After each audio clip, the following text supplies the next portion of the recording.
I'm doing my presentation. Yeah, we have a few people today that are actually mobile on the road doing Global Star Party, which is totally cool. We got John Briggs at Durfee High School Observatory in Fall River, Massachusetts. John Goss is somewhere in Virginia, camping. Okay, using a library, and then you're driving. Is that right, Adrian? Yep, I'm hands-free. Whoops, I should probably be on the steering wheel. Yep. Stay I on the just steering got wheel. done doing a little bit of birding, Ah, okay. and so I'll be looking to see just how many blurry photos I got. I'm pretty sure my hit rate wasn't so good today. I'm sure you got some that are pretty good. You're a pretty good photographer. Yeah, there's I know a couple were sharp, but I've tried to practice shooting and not looking down as often, because then you miss things that are going on if you're too busy looking down to see if you got a sharp photo. Yes. So I am working on setting my settings and trusting them. Ah, right.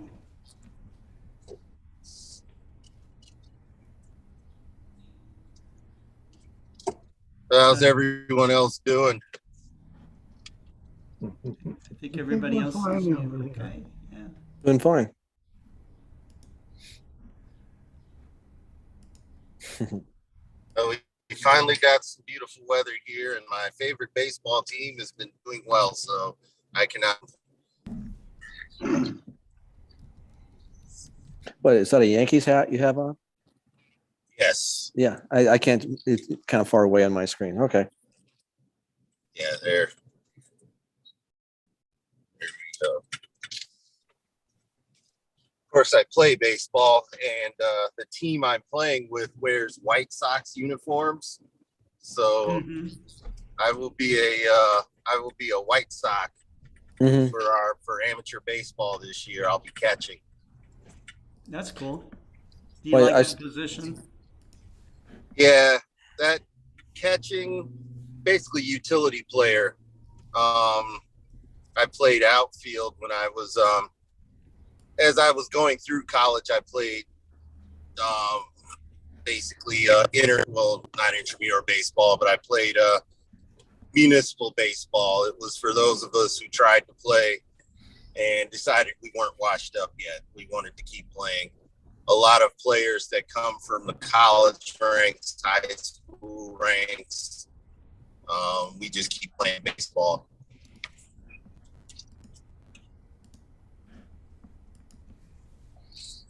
Sounds fun.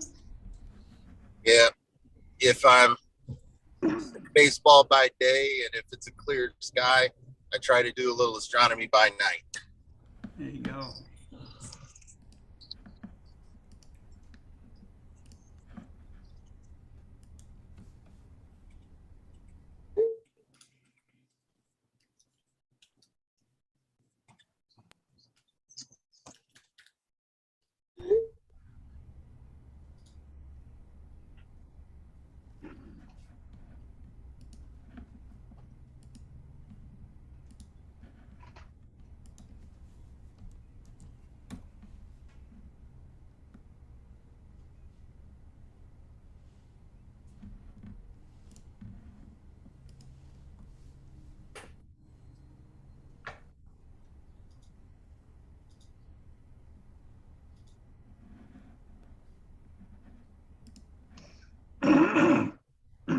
I love these visualizations.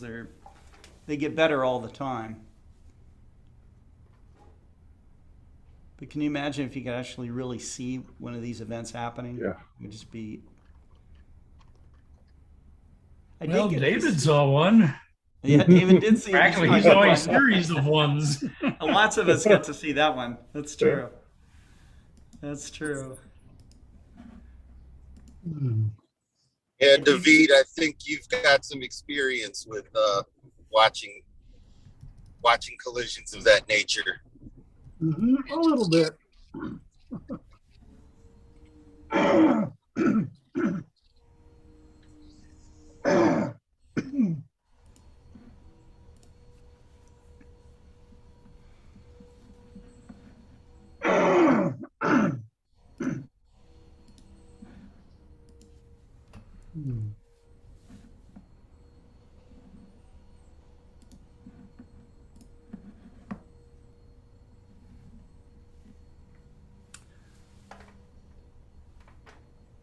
This is a quote from Seth Shostak. The moon is a ball of leftover debris from a cosmic collision that took place more than 4 billion years ago.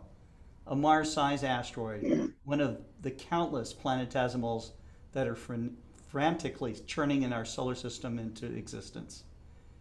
It hit the infant Earth, bequeathing it a very large natural satellite. That would be, of course, our moon. Yeah. But who knows how many events like that actually happened during the formation of the solar system. I'm sure it was really crazy. And we had one of the speakers that's coming on tonight, Barth, Daniel Barth will come on, and we had a conversation about the building blocks of life, nucleotides in asteroids that they found. I think that they originally found 4, but now they found another 2. So really compelling, the idea that the building blocks of life are all over the universe, and just waiting for any planet that'll have it, so.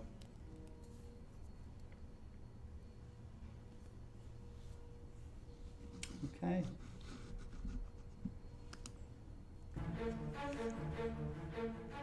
Since the beginning of the space age, NASA has explored our solar system, bringing back unprecedented scientific knowledge. But only a handful of these missions over the past 50 years have actually collected and returned samples from these far-off places. Astronauts on the Apollo program traveled to our moon, bringing back over 800 pounds of moon rock.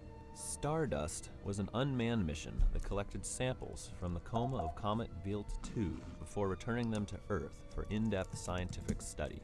Osiris-Rex is the most recently funded sample return mission that will launch in 2016 and return surface samples from an asteroid in 2023. The Comet Nucleus Sample Return mission will collect subsurface samples from a comet and return them to Earth. Comets and asteroids are leftover remnants from the early solar system, and by studying samples from these objects, we can learn more about the formation of our solar system and may find clues to the origin of life on Earth.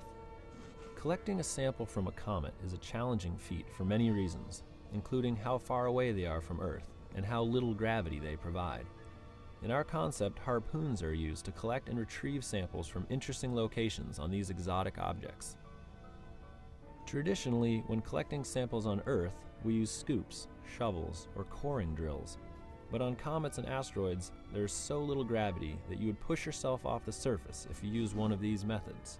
Harpoons allow you to grapple to the surface while taking a sample, allowing rapid sample collection and retrieval. First, we choose a specific interesting area to take a sample from, and then fire a sample collecting harpoon into that spot. As the harpoon penetrates into the comet, it fills its inner sample cartridge with subsurface material as it goes deeper. When it reaches its maximum depth, the sample cartridge closure mechanism shuts, trapping all the material inside it. The sample cartridge is then withdrawn from the outer harpoon sheath and pulled back into the spacecraft. The sample is then brought back to a terrestrial laboratory where scientists examine the collected samples in a pristine environment.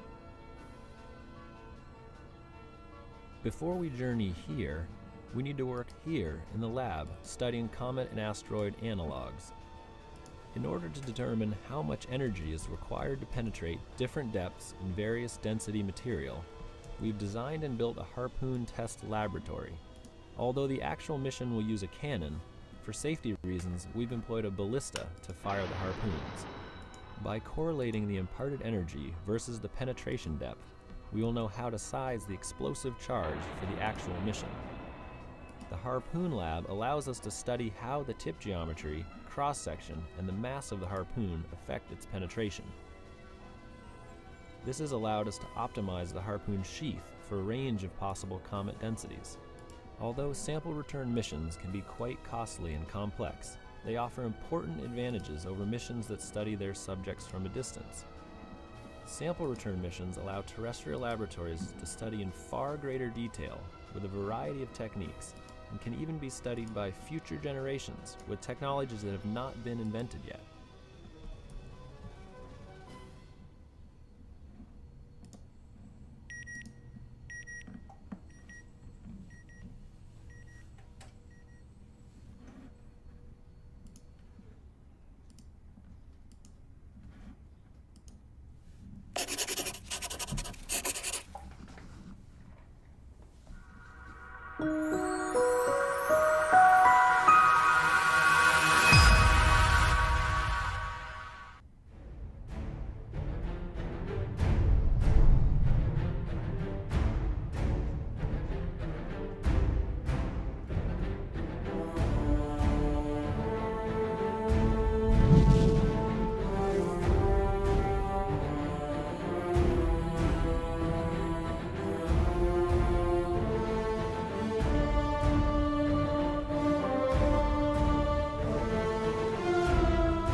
Well, hello everybody. This is Scott Roberts from Explore Scientific and the Explore Alliance, and this is our 94th Global Star Party. Our theme tonight is collisions and creation, and we have an amazing lineup of speakers that are going to be showing you all manner of this theme, and we've got quite a few astrophotographers on tonight as well. So I think that no matter what your interest in astronomy is, you're going to want to watch this program. At the beginning of our program, I usually do a introduction of David Levy, but some people that are joining me tonight include several people here, and I'm going to let them all say something before we get started. So let's bring on John Briggs first. Okay, John is he is joining us remotely from the Durfee, the historic Durfee High School observatory, and where he's been recruited to do some work. So there you go. And you are muted, John, so I have to unmute. There. How about now? Perfect. Yeah. Well, we're introducing David. It was my pleasure to begin to get to know David at the Stellafane convention decades ago. David would come down from Canada and was a prominent figure at Stellafane, even back in those days when we were all so much younger. And it was occurring to me that I'm here in Fall River, Massachusetts. It's actually the city I was born in, but it would have been almost exactly 40 years ago that I had the privilege of hosting David when he visited this part of the world to meet people at the center, the Harvard-Smithsonian Center for Astrophysics, because he anticipated that he was going to be discovering comets, and he wanted to really understand thoroughly how to go about reporting them when the time came. And so it was a great and memorable visit. And he actually stayed a few nights in the apartment that I shared in Cambridge with a couple of other astronomers. And but as part, I believe it was part of that visit, I had the further privilege of showing David my observatory under construction in the town next door to Fall River, Massachusetts. And it's just these events that we share together, these star parties. As time goes by, bringing old friends together, it's very thought-provoking, thinking about all the times gone by and all the experiences we shared. But anyway, it's great to see David, and if I can, Scott, I will just take 15 seconds or something to share. Let's see this screen, if that works. Share. Yeah. And it is. This is actually an observatory that I've spoken about before. This is a wide-angle lens, and I've shared some pictures of this on the series. It's an 8-inch Alvin Clark, mounted by Warner and Swayze, and it was built circa 1886. Fall River was a typical New England textile mill town. And interestingly, Alvin Clark himself lived here in Fall River in the 1830s, and his son, Alvin Graham Clark, was born here in Fall River. And Alvin Graham Clark was present when this telescope was dedicated at the original Durfee High School. Anyway, lots of interesting history. I love that stuff, and I hope you see the picture.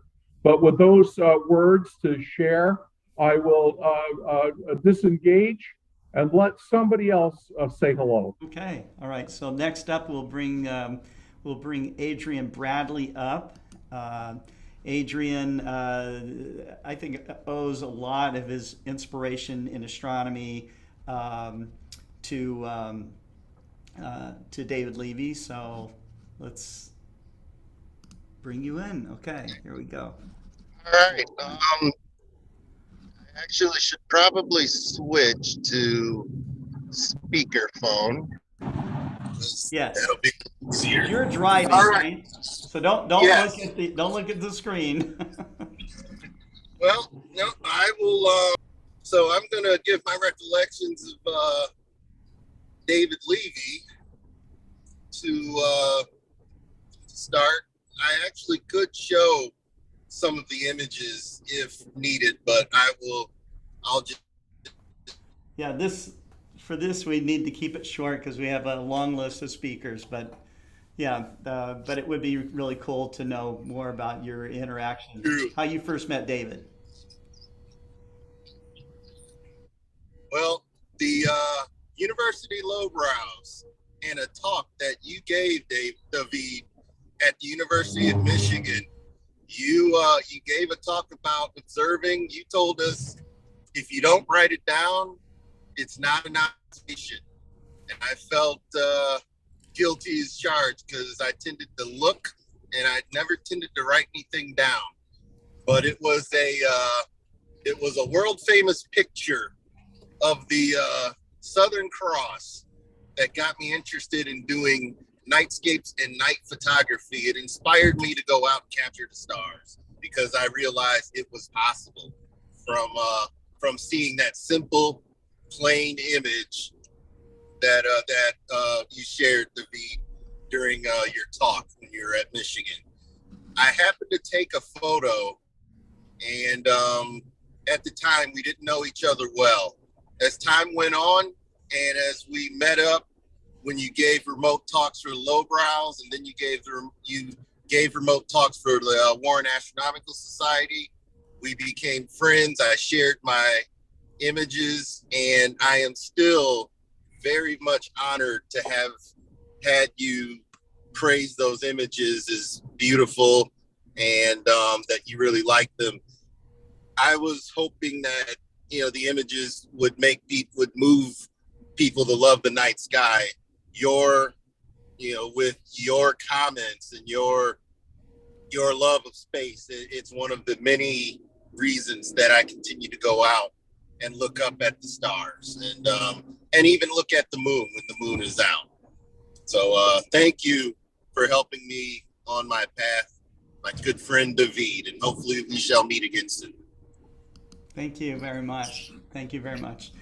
Great. Okay. So, I think all of us that are here on Global Star Party would have something to say, but I'm going to end this round of introductions about David. I think this would be a nice theme to do maybe at every Global Star Party. But I'm going to bring on Mike Weasner. Mike is working hand in hand with me to develop the Arizona Dark Sky Star Party, and it is, of course, the full title of it, the David H. Levy Arizona Dark Sky Star Party. So I'll bring Michael on now, and here we go. Hello, thank you, Scott. Yep. So, I knew David's name as a longtime subscriber to Sky and Telescope magazine, starting back in 1962. I still have all those issues since all the way back to then. But I would, read his columns, and I got really excited about what he always had to tell me. And of course, knew him from Comet Levy Shoemaker 9 that plowed into Jupiter. So here was this famous guy that I had only knew his name. Well, in 2005, I got a chance to meet David, and I'm going to share my screen just very briefly here, if I do this correctly, because I usually screw it up. Okay, so let's see if this works. Oh, geez, this new version wants me to allow it. Oh, boy.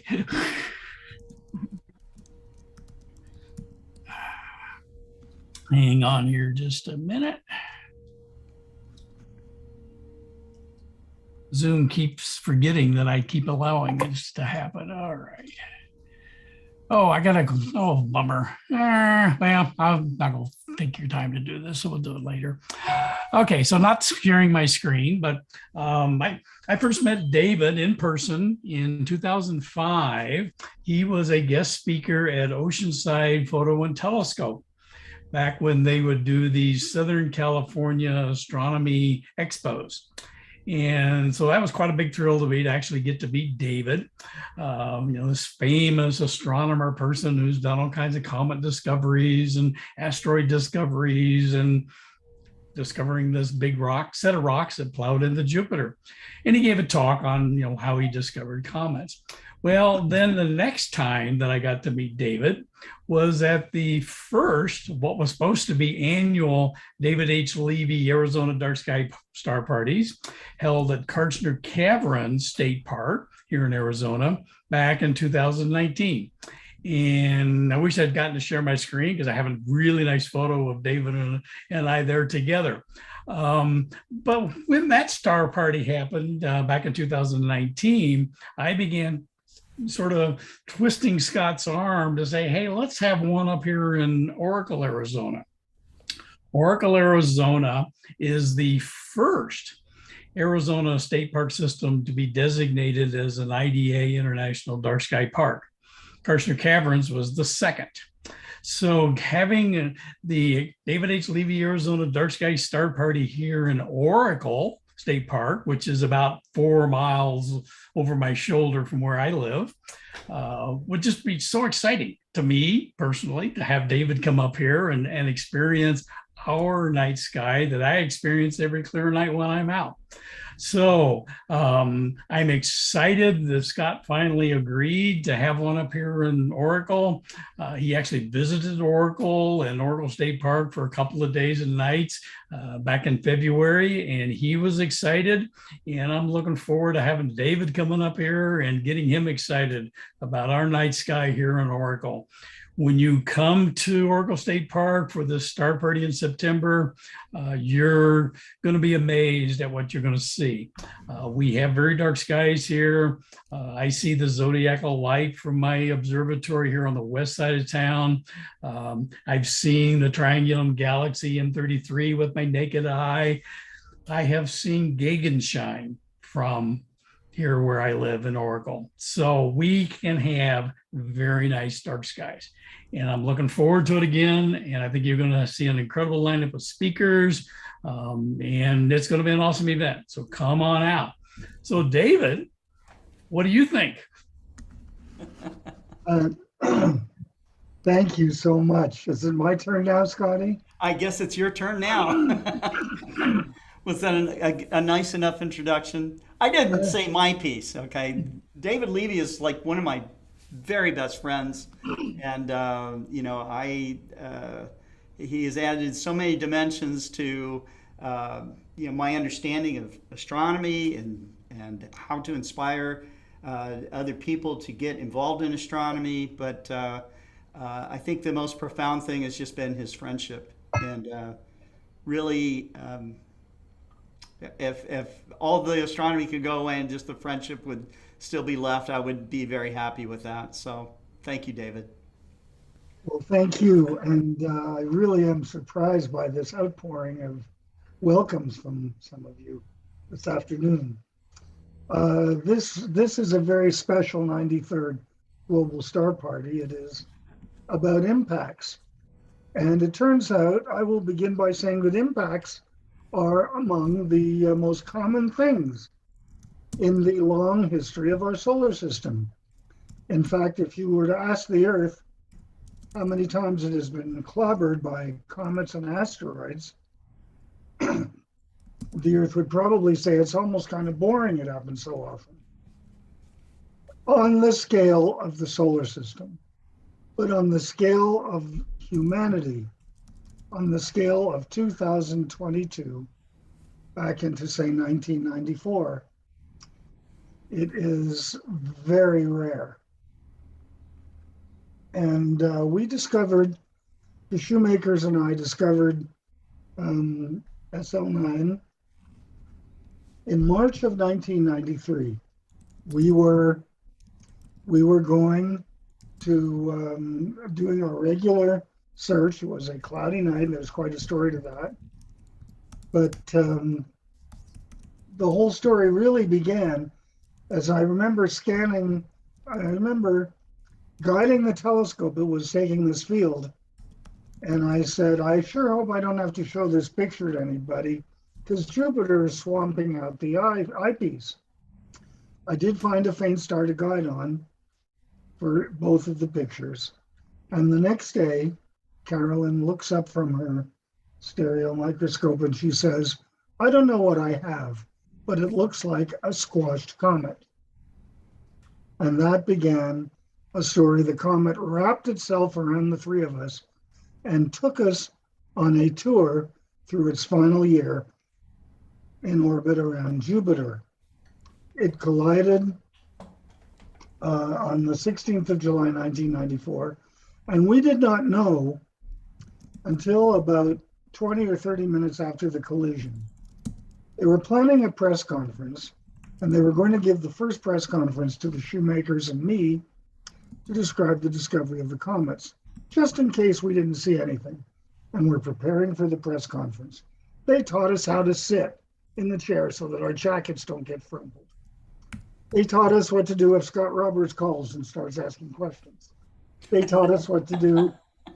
They taught us what to do if Gary Palmer calls from England and starts asking all kinds of questions.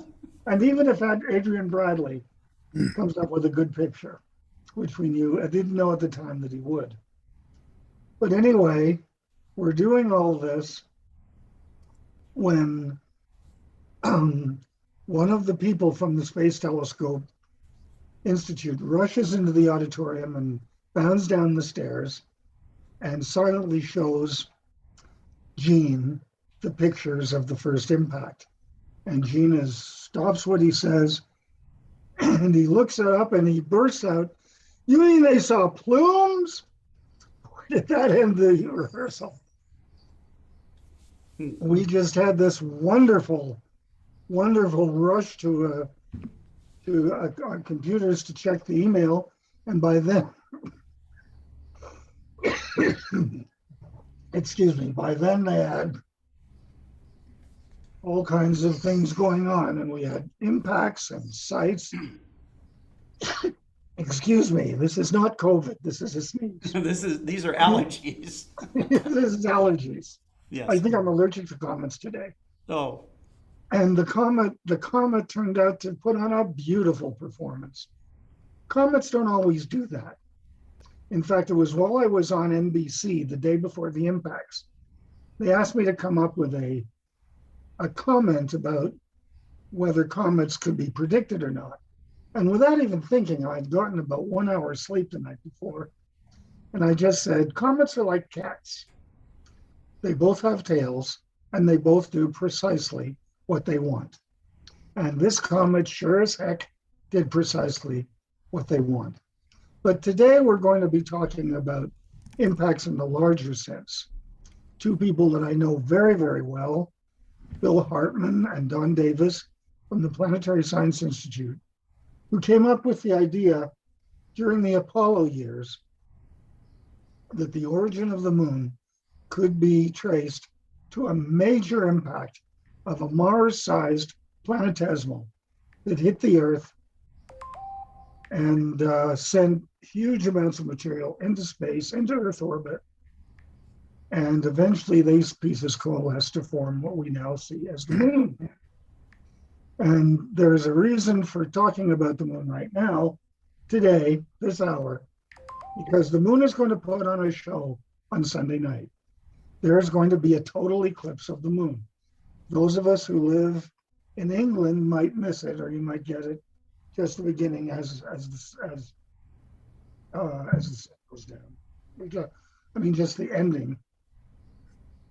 But in Montreal, Canada, it'll start in the middle of the evening, and where I live in Arizona, it starts at moonrise. And I think first contact of the umbral shadow begins a few minutes after moonrise. We're really looking forward to that. And me, and you know, I've read all the stuff on the internet, and no one seemed to have stated what the real possibility is for this eclipse, because we can predict when it's going to happen. We can predict the maximum of it. One thing we cannot predict is how light or dark the shadow will be. The darkest lunar eclipse I ever saw was the morning of December the 30th, 1963. It was right after, of a few months after the eruption, the explosive eruption of a major volcano, Agung, and it sent material into the stratosphere, and it darkened the Earth's shadow, so that at mid-totality, I couldn't find the moon. That's how dark it was. The scale is called the Denson Scale. If it is a L equals 5, then it's a very bright lunar eclipse, kind of a pale whitish pink, and it's almost not noticeable. And then L2 is darker. I mean, L4 is darker. L3 is quite dark.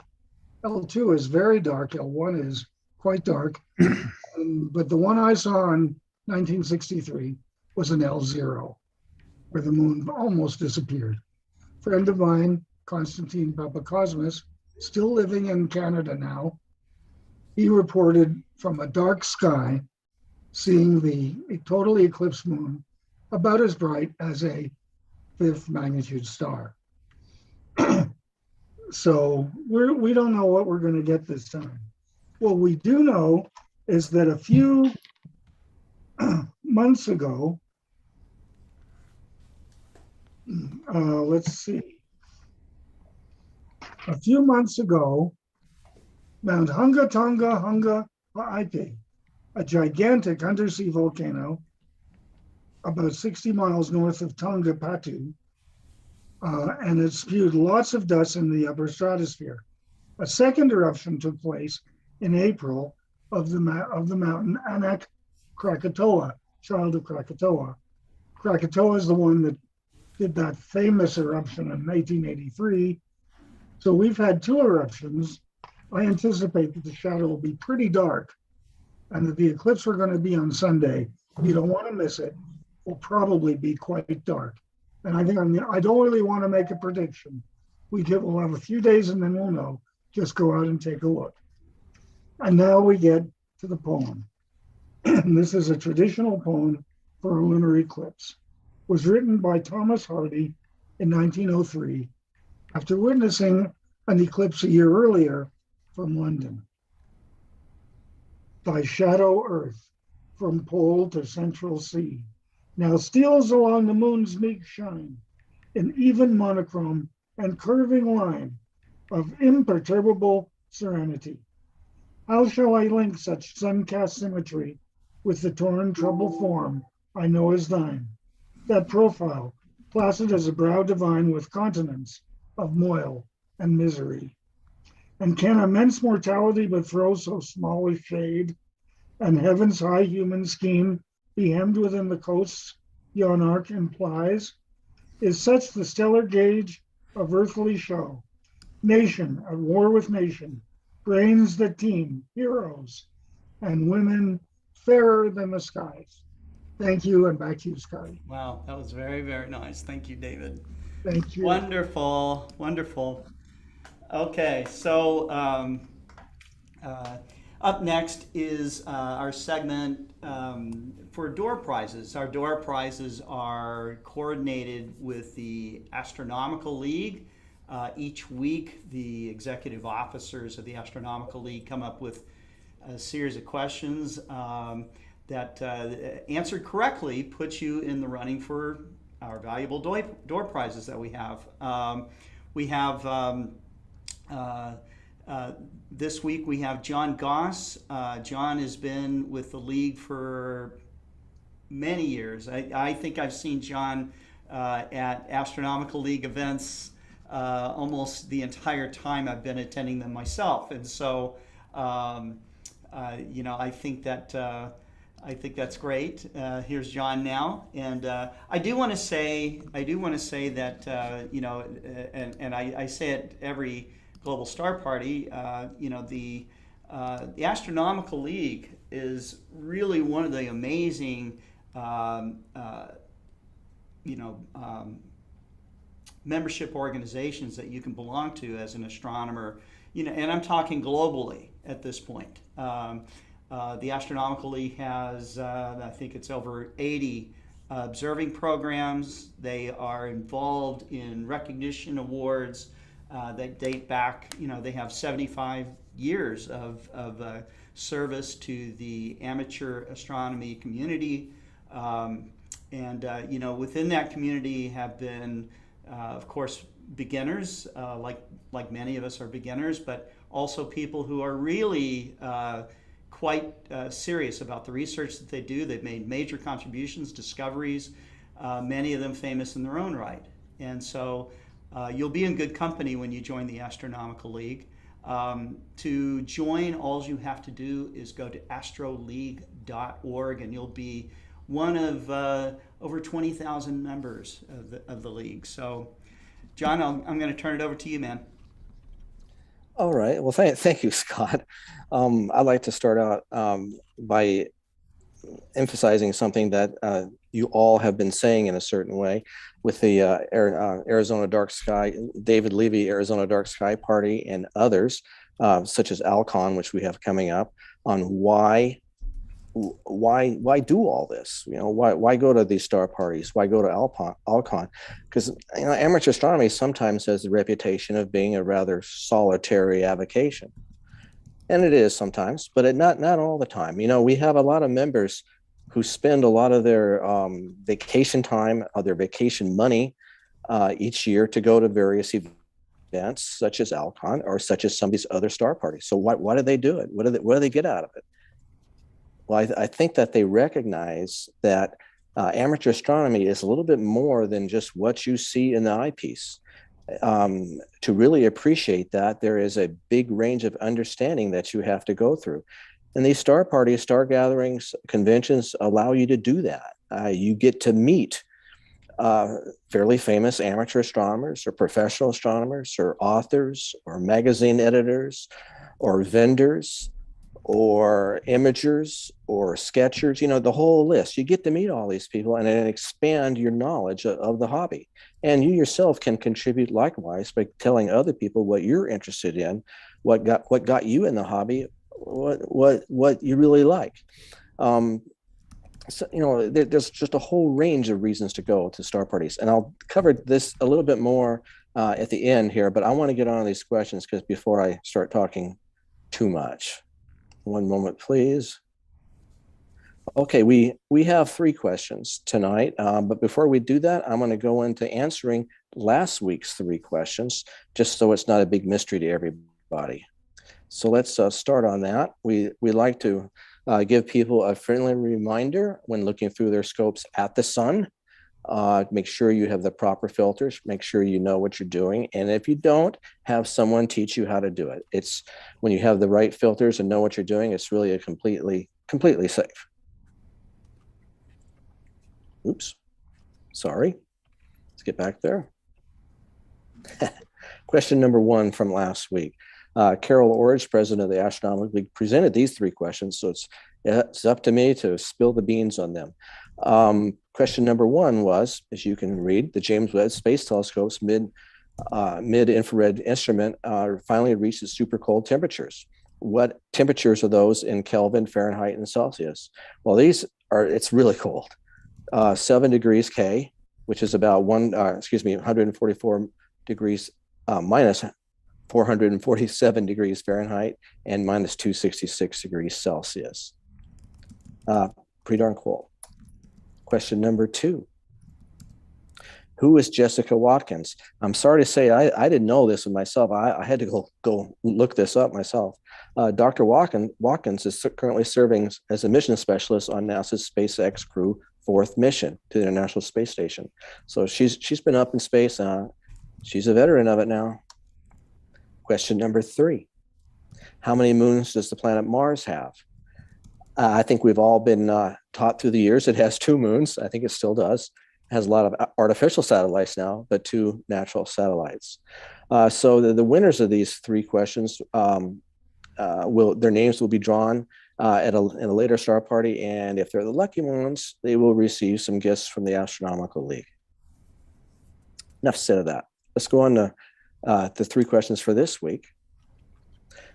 We were just talking about this lunar eclipse coming up on Sunday night.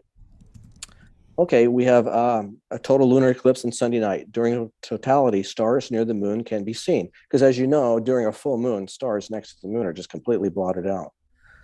What double star shines just 10 degrees to the moon's upper right? People with keen eyesight can resolve it. Is it A, Spica, B, Zubin al-Janubi, C, Antares? One of those three. Next question, number 2. La Superba, which can be viewed through binoculars on a spring evening, is a prime example of what type of star? Now, this is a great star for beginners to look at. For one thing, all you really need are binoculars.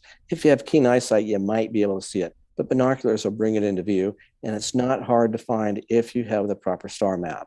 It's up near the Big Dipper, the handle of the Big Dipper. It's pretty easy to find. But anyway, answers are, is La Superba a red giant? Is it a variable? Or is it a carbon star? Now, just as a hint, there can be more than one choice on this question.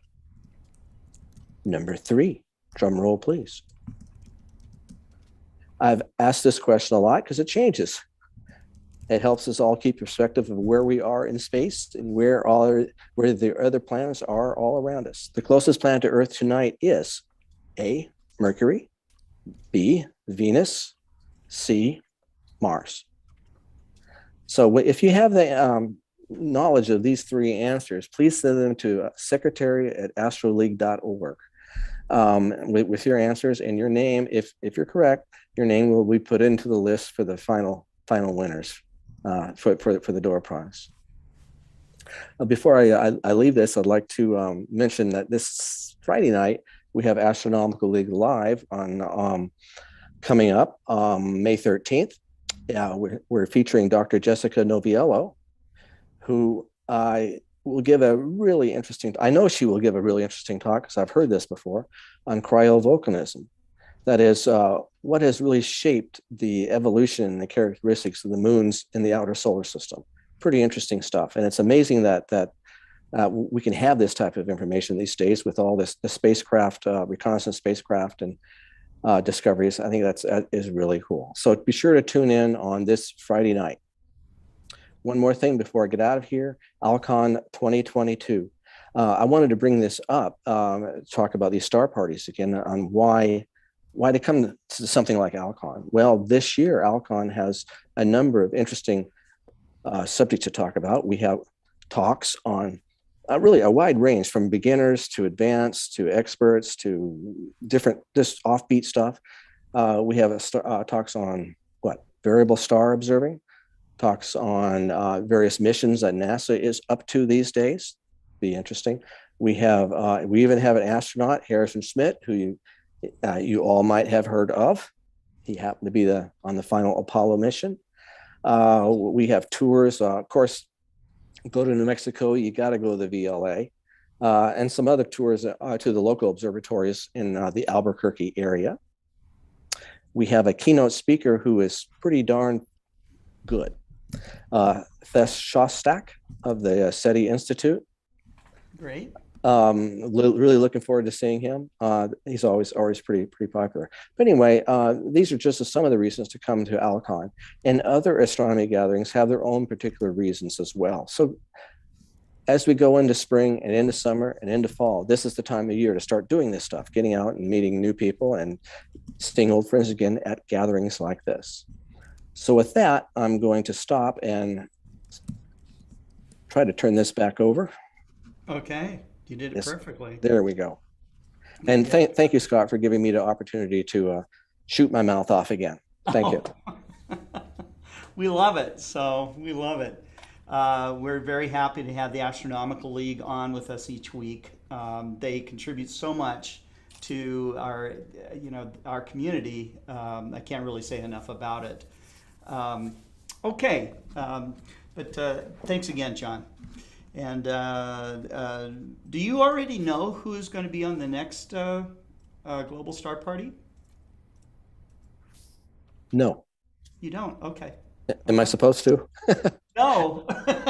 Sometimes it's a mystery to me. You did. Yeah. Okay. All right. Well, the officers kind of cycle through, so we'll see who's on next time. One of the people that is going to be on next Global Star Party will be Goddard's Caitlin Ahrens, and she's going to be talking about the new decadal planetary science decadal survey, presentations that were given and stuff. So she's going to sum that up for us. Well, it's funny that you bring up Caitlin, because she'll probably talk your ear off about the Green Bank Star Quest Star Party. I'm sure she will. Yeah. I'm sure she will. Yeah, she was on with us for quite a number of months, on actually 7 exact months, because she gave 7 months of science on our programs, which was really awesome. She brought on some really amazing scientists that talked about all kinds of things, including some of my favorite subjects are astrobiology. Anyhow, we're going to keep moving on here. Our next speaker is none other than Adrian Bradley, and Adrian often shares with us his nightscapes. I don't know if he's. Did you make it back into a safe? Yes, I'm back here? to the command center. The depends on the background you see. You see a galactic center on the ground. I see it. Yes. That's the home base, and if I'm in the car, there's a different image. And actually, I'll go ahead and take it, Scott, and go ahead. Go through. I'm showing the angle of this Milky Way galactic center, and then the northern bulge, which we in the northern hemisphere see all the time, and you see it in a lot of images when you're looking at pictures of the Milky Way. And one thing I wanted to bring out and tie into David and to all of us who love the hobby, there are so many different ways that you can approach the hobby. If you were to look up Milky Way imaging, and you would likely see, if it comes from the northern hemisphere, more often than not, the Milky Way is going to be at the angle, just like in the back of my image. And near the end, I'm going to try and tie this to collisions as well, because it involves just looking at the night sky. So I'm going to go ahead and share my screen. And let's see, it'll be this screen. So I'm going to drop some of these other pictures. Couple things I wanted to do, and I'll try and do it quickly. A bit of a surprise for you. Show a process by which I process one of these images. And a lot of when I went out to shoot northern part of the lower peninsula of Michigan, a lot of the images that I shot appear to have lots of satellites in them as I was shooting. So let's see how well this works. Most of the time, after it comes out of my camera, I'll change the tint, and I've figured out that this is around the real color of the sky, maybe lower the temperature a bit. Oop, just missed. And the sky tends to be this grayish, this grayish blue color. When you're looking up at the sky at night, the image you're seeing on the screen is exactly what you would see if this site were Bortle 1, with the exception you may not see the color in the North American nebula here. You may not see all of this detail. The way that detail comes out is to then do some things like darken the sky, do highlights. If I lift shadows, now you can kind of see this was a road with a bridge. And then from this point, it's all editing.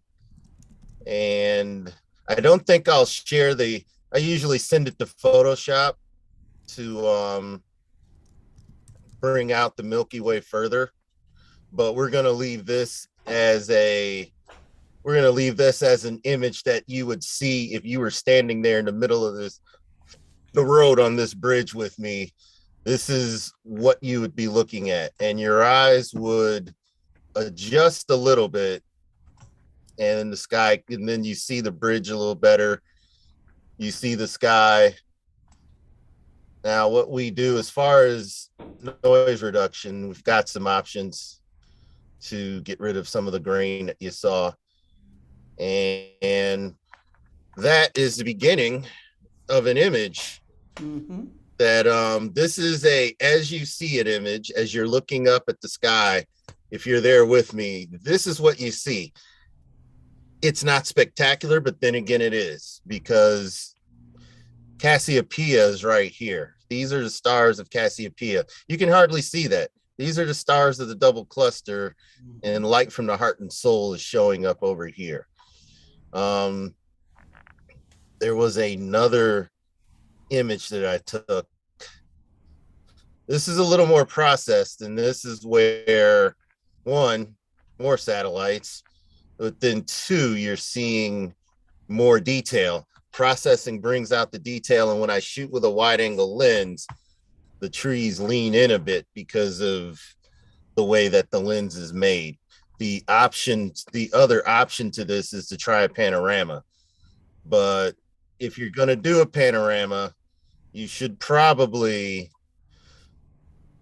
shoot the ground as well, because it's nice to see.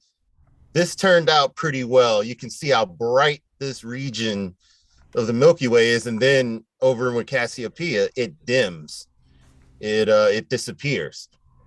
And most of the time when you're shooting, you will see meteors. That's how I tend to think of those in terms of tonight's theme.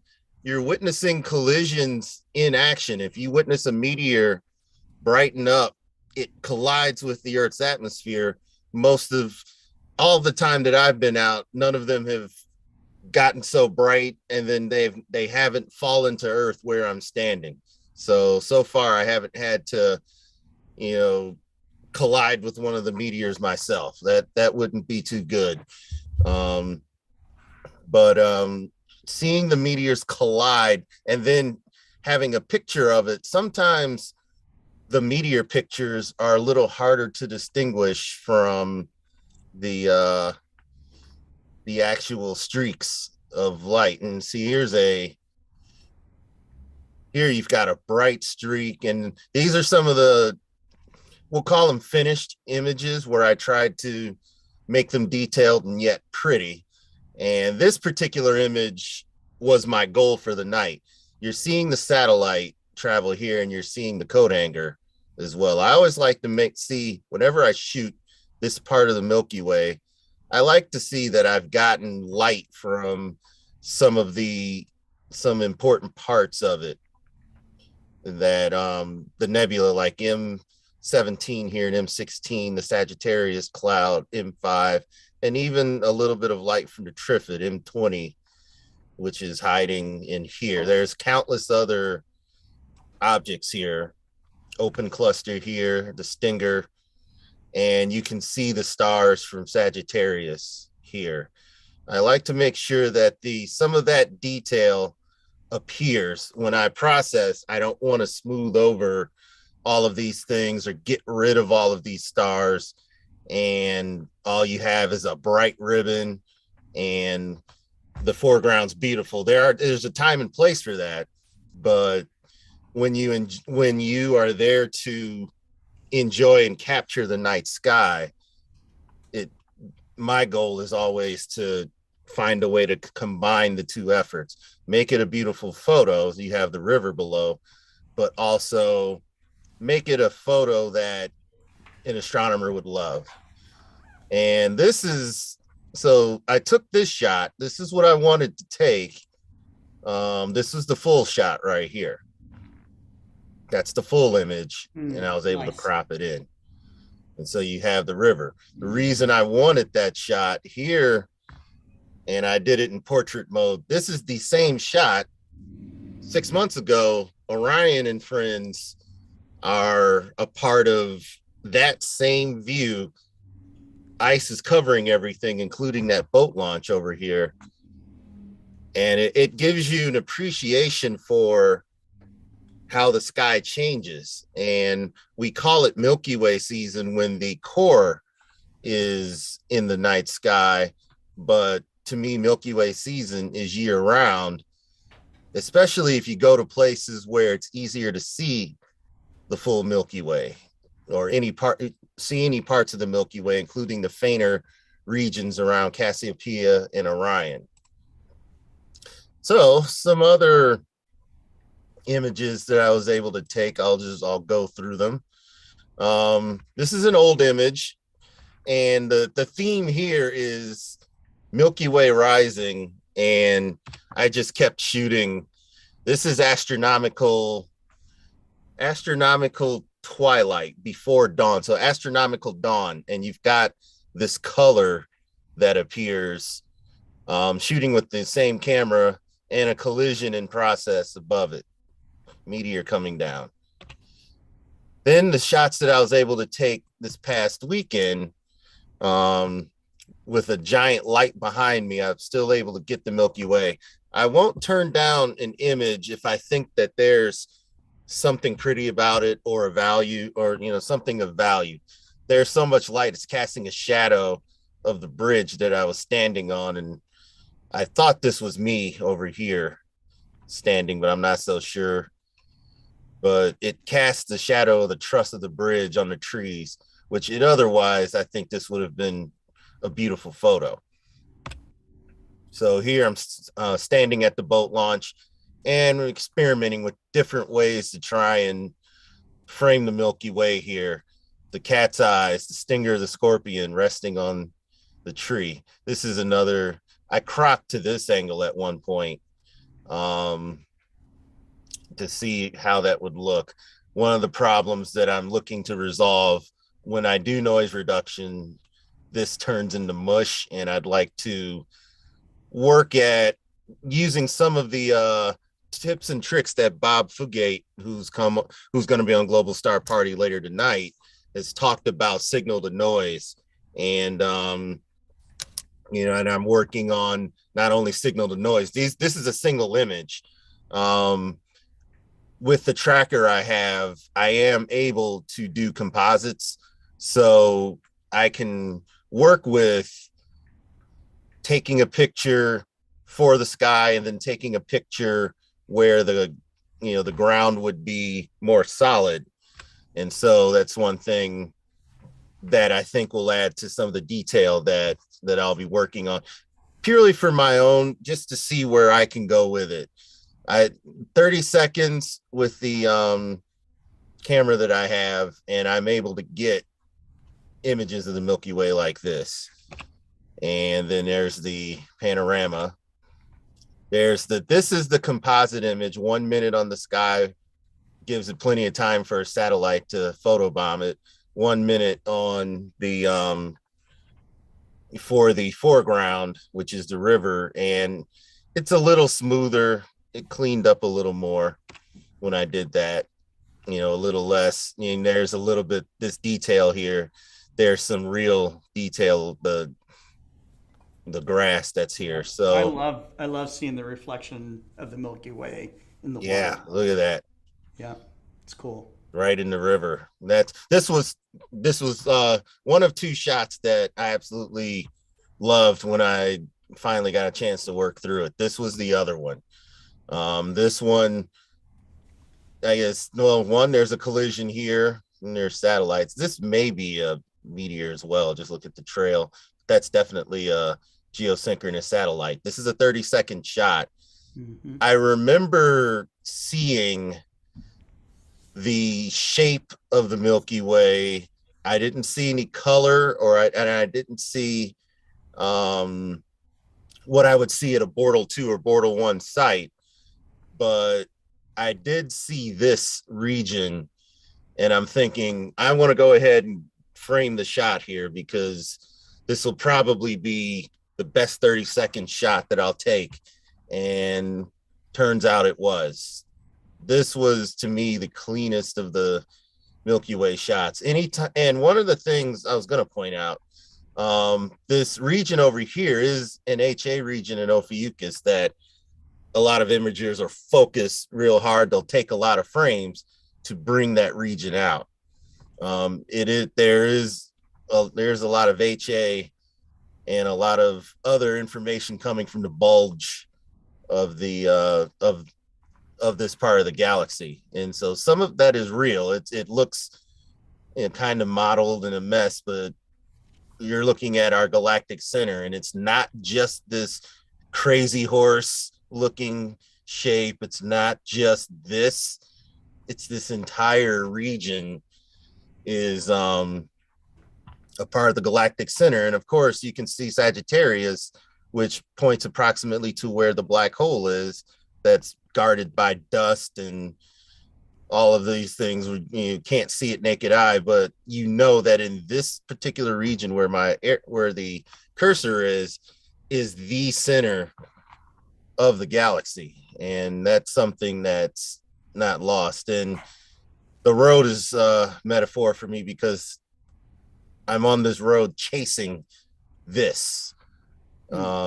Anytime I go out and I'm looking to do Milky Way photography in particular, you can do night sky photography of all types. Milky Way is my favorite, but there are a lot of other ways you can capture the beauty of the night sky.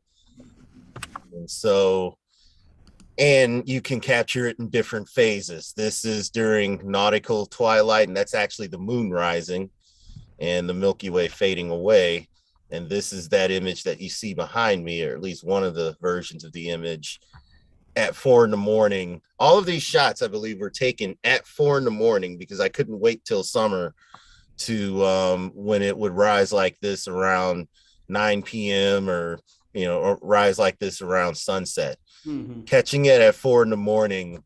where you get really as dark a sky as you can get in the region that you're in. There were a couple of other, and you can see my differences in how I've tried to process these images. And there's the one lone winter Milky Way shot. So that's what I wanted to present today, Scott. And Thank you, Adrian. And it's the love of the night sky is what drives me to try and present it in a number of different ways. Sometimes it's not perfect, but in other times I learn something from whatever it is that I've shot, and I go, okay, well, this is something I want to try to improve something in the image, and it reveals the experience that we have within ourselves as we're doing this stuff. So that is so cool. Thank you very much. Absolutely, Adrian. Okay, so up next here is Gary Palmer. Gary is in the UK, and he's been on Global Star Party many times. I've met him. I got the opportunity to meet him in person at a solar event that Daystar was conducting, and really found him to be not only very, very knowledgeable, but a very warm and friendly guy. And so if you get a chance to meet him at a star party or any kind of event where Gary's attending, you're gonna find what I found. So Gary, I'm gonna turn it over to you, man. Thank you. Thanks, Scott. Thanks for the introduction. Hi to everybody out there and everybody that's joined us tonight on the panel. I was a little bit of a loss to sort of what to run through tonight, and I saw your sort of title come up with collisions, and then I thought, well, we've got the eclipse coming up, lunar eclipse at the weekend, so why not run through a bit of lunar processing and maybe a way to enhance it, which is something you might call a little bit artistic in a sense, because it's not really run-of-the-mill sort of thing that you would do with an eclipse. But I generally find to pick the stars out in the background, DSLR cameras work well. But the problem is you're taking singular shots, and depending on what's going on and the conditions, the shot can look quite bland, can look a little bit washed out. If you switch over to a CMOS camera, there's a mix there. They don't generally grab the same sort of color as a DSLR does. So for me, I've always done it with a DSLR. So if I share this screen up at the moment, Make sure I've got the right one. Hopefully you can see that.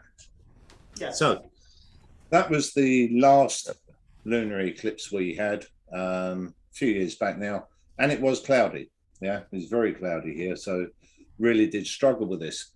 But a few years before that, it was a lot clearer. So I enhanced it. And the way that I enhanced it was about 15 minutes before it started its eclipse path, was to actually do a small mosaic. And you can do that with the DSLR. But what you'll find is, because the moon's not eclipsed, then it's going to show you a lot more detail.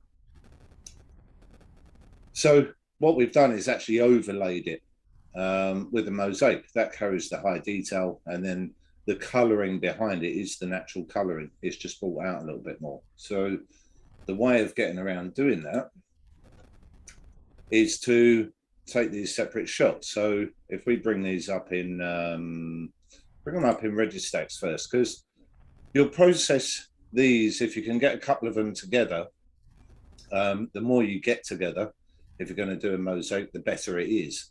So if this was with a DSLR, I'd try at least to get sort of 20 shots of this one particular area. And then we would move up the moon. So this would create a 4-panel mosaic, to give you some example. One of the key things when people are doing a lot of these sort of shots is they really over sharpen the image right at this point. And it's a good idea not to over sharpen it. And what I mean by that is it's really easy to tell if you're over sharpening. You'll get a white line come down this edge here. And that happens in most lunar shots. So if we increase the wavelets layer here and we start to sharpen up, let me just put the highlight box over it. You'll see the line there starting to go white. Once that's there, it's really hard to get to remove it from the image, and it's also going to cause lots of problems. So doing the mosaic's fairly straightforward. Now you could, if you've got a mono CMOS camera, do your mosaic with that. Yeah, once it's together, you can just resize it in Photoshop to match the DSLR image. But once you've got these together, the other thing is increase the brightness. If I reset this, yeah, this is the standard image. As it sort of comes in, it's quite dark. And for most of these lunar shots like this, I'm more interested in the Terminator line here. So we really need to brighten it up. And using the histogram in Registax is the real easy way of doing it. When it is somewhere around about 130, yeah. Can be a little bit funny sometimes, somewhere around there, and that gives you a good brightness, and it also makes it really easy to join these images together.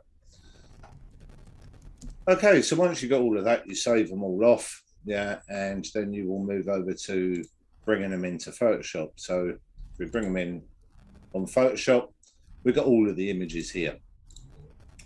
First thing you need to do is crop any stack lines off of the outside.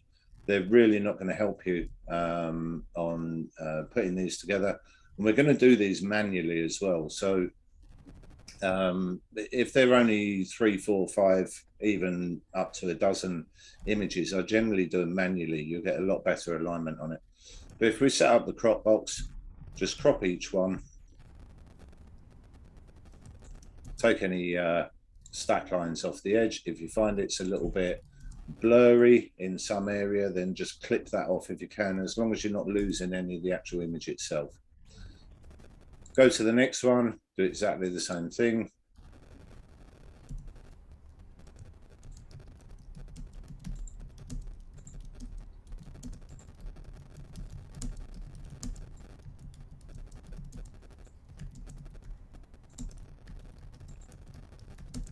And then this is the first image. Now I've already cropped this. What I generally do now is duplicate it. The background's locked and it's very hard to work with. So you're better off actually making a duplication. Just right click on the duplicate layer, make the second layer. Once you've got that, delete the background one. We don't need it anymore. So we're going to delete that. Then we need to increase the canvas size, and that's to take the other images in. So if we go up to image and then go down to canvas size and switch it over to % if you want. Look at your orientation of your image. We're going to be moving down, and we also might be moving off at a slight angle, depends on how precise you were, the angle of the moon in the sky, so where your telescope and camera is. You might find that you're moving slightly off on the shots to get it all in. So we're going to go to percent on this, and then we're just going to type in 200 and see how we go in each direction. Let's see if I can type it correctly. There we go. 200 again. And then we're going to click on the top in the center, and that's going to make the canvas out. I'm not overly worried that this is going to be really big at the moment. I just want to make sure that we're all going to fit in. Okay, so go to the image before. You've already cropped it, already got it highlighted. I'm going to copy that, go back to the main image, and then we're going to paste it in. If you select the move tool and move it around, roughly line it up where it is. It's going to be somewhere in there, and then just zoom in. Back to the move tool, and then align these up. Keep an eye on this edge here. This is the main thing. When we do one of the processes in a minute, it will automatically merge all of these together and make these nice and sensible. If you double click the hand, it'll bring it back to the full size image. And zoom in a little bit more for the next layer.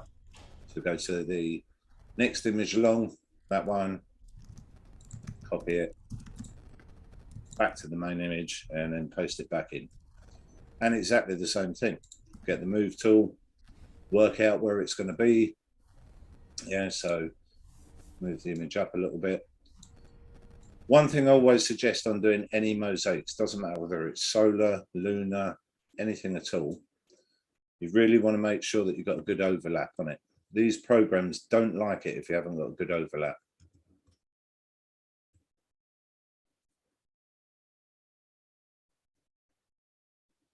So sometimes it's easier just to use your mouse key, your arrow keys on your keyboard, and then the final panel is going to come in down here. Okay, so last one, copy that, back to the main image, and then paste it in.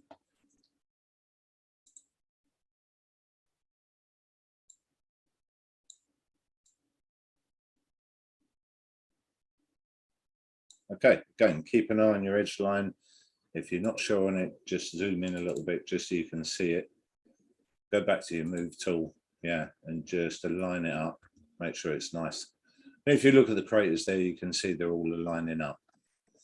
You don't need a lot of panels when you're doing this. A lot of people think that you need loads and loads and loads of images. You don't. Even with a high-speed camera, you only need a 50, 100, maximum 200. If you do too many, you're going to get too much distortion in it when you're doing these mosaics. So now we can go back to the hand tool, double tap on it. And then what we're going to do is going to highlight around the outside just so we can crop off the canvas. We're going to leave in the edges. Photoshop's got some quite whiz-kid tools in it these days. So if we go to crop and leave it like that, bring it back up to its size. Now what we're going to do is going to go into select, going to select all layers, and then we're going to go to the edit panel and go all the way down to auto blend layers. Leave it as standard on panorama, and you want to make sure that seamless tones and colors are checked, certainly if you're using a color camera, and the content aware. Now what this will do is this will match this background that's missing. It's quite a good add-on in Photoshop over the last few years. It was always a pain to get the right tone of black on the background of any image. So if we just click OK on that, that will go away and do what it's doing.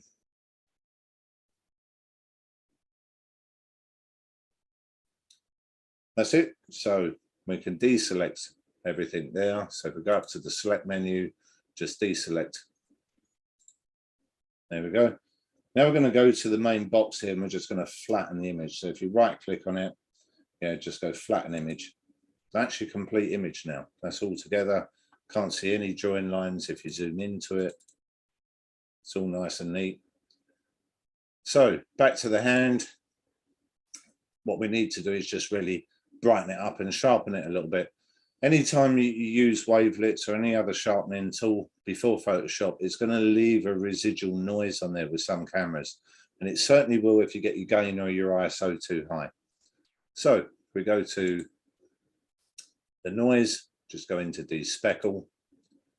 And then you've got one or two choices. Go back into your filters.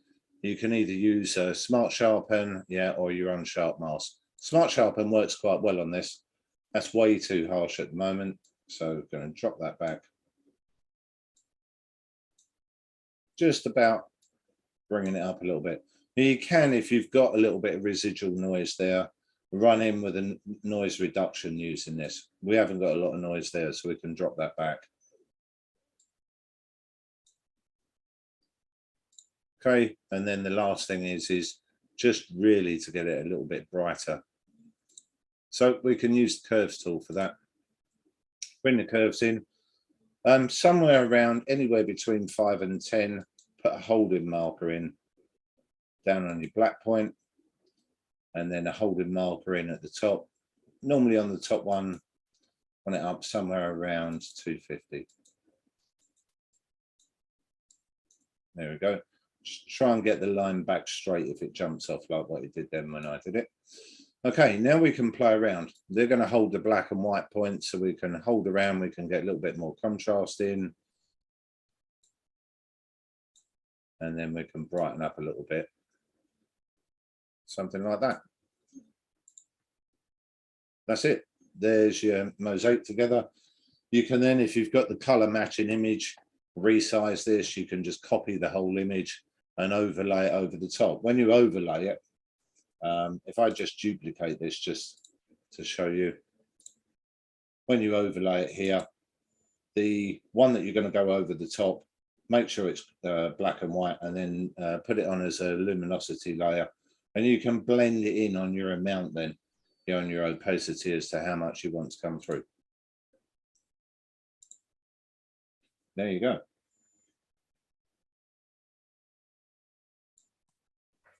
Well, I appreciate that thorough explanation, Gary. It's you've made it to me, you've actually made it a fairly simple process just using Photoshop, and now it's something that I can try, because I'm just known for taking my camera, one shot at the moon and go. And what you have to think on that, Adrian, is that our atmosphere is moving. So if you imagine it's twisting all the time. So with a DSLR, it's quite slow. In a sense, time it downloads to the card. Even though you might have it set at, 100th of a second or 1/60th of a second or something like that. It's repeat process. So even when it's multiple shooting, it get up to 7-8 frames before it starts locking up on the card, and then it's got to free itself up.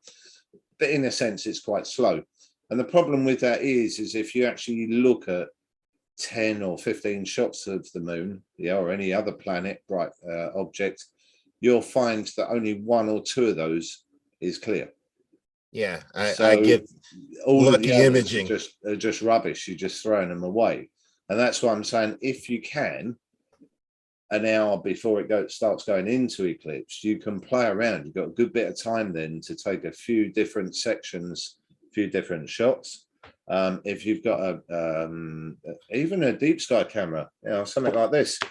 That shot there was actually done on one of the other cameras, but at the same time I used the 294.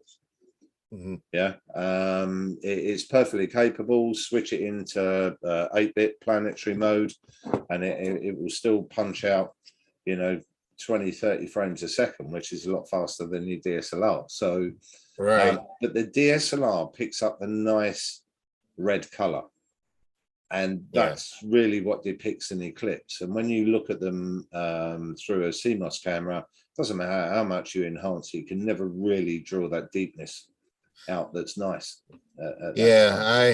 What I would have to try, if given the opportunity, and I might just shoot at the moon and try it, I do have a spotting scope with a T-ring on it, and I think it's like a focal, like an F ratio of 8. So that's something I can at least try and practice the mosaic method with that, because I take my camera, put it on, connected to the spotting scope and track, and then I can start taking frames that way, lock it in, and start shooting it that way. If you get quite a lot of frames, the DSLR images, and the downside of this is we've got very large images coming in for each single frame now. You know, they're like 40 MP off of these cameras and more, you know, with some of them. And the problem with that is a lot of the software that we use is actually quite old. Yeah. So unless you've got something like PixInsight will see the images, it will decode the coloring, and you're in the area and you can sharpen it or denoise it or do whatever you want. But if you're using something like Registax going to throw a spanner in the works when you put images in that big. So what you might want to use is something like PIPP, and that will align them. So if you've got them over and you can then move them into a different format, that will then help you with your size. And what I mean by size is file size rather than actual image size. So PIP works quite well. It's free. And when we get some really, really poor seeing, that's the one you turn to stabilize anything up. So you can take them over a good few sessions, but you know, got a good few days yet. Moon's out, and like what I was doing there, I was just getting ready and just having a practice with a few bits of equipment. And that's what came out of it, you know. So that was actually off of a 925 Edge. So it's quite a big scope, and you're still fitting in, you know, within 4 panels, but you get that high resolution then. Yeah. So what you could do there is bolt your DSLR onto something like that, get the nice deep colors when it's in eclipse, and you're going to fit the moon in that field of view as well. Yep. I'll take those notes. Unfortunately, months ago, I agreed to be somewhere in Vegas in a bowling center, full disclosure, and there's an eclipse going on and we're supposed to be bowling. I'm going to be living vicariously through you. I still plan on practicing the technique so that at least I have that down. Would you say, one quick question, would you say that technique would work on a solar eclipse as well? Yeah, it does. It's a little bit more awkward because color cameras don't like imaging the sun. It doesn't matter what filter you put on there. If you're being dead honest, a color camera, your back's against the wall on that straight away, because depending on what filter you're using, let's just say we're using a Hydrogen Alpha filter, you're only using 1 pixel, the red pixel. So 3/4 of your sensitivity you've just thrown away. Thrown out. I have done some nice eclipse stuff, and while we're on the subject of that, I know you've got the big eclipse out there in 2024. Yeah, April. I was actually going a little bit further ahead for the UK, and the UK's got a 97% one in 2026. If you want 100%, jump on a boat and get in the Atlantic, or Reykjavik or Spain.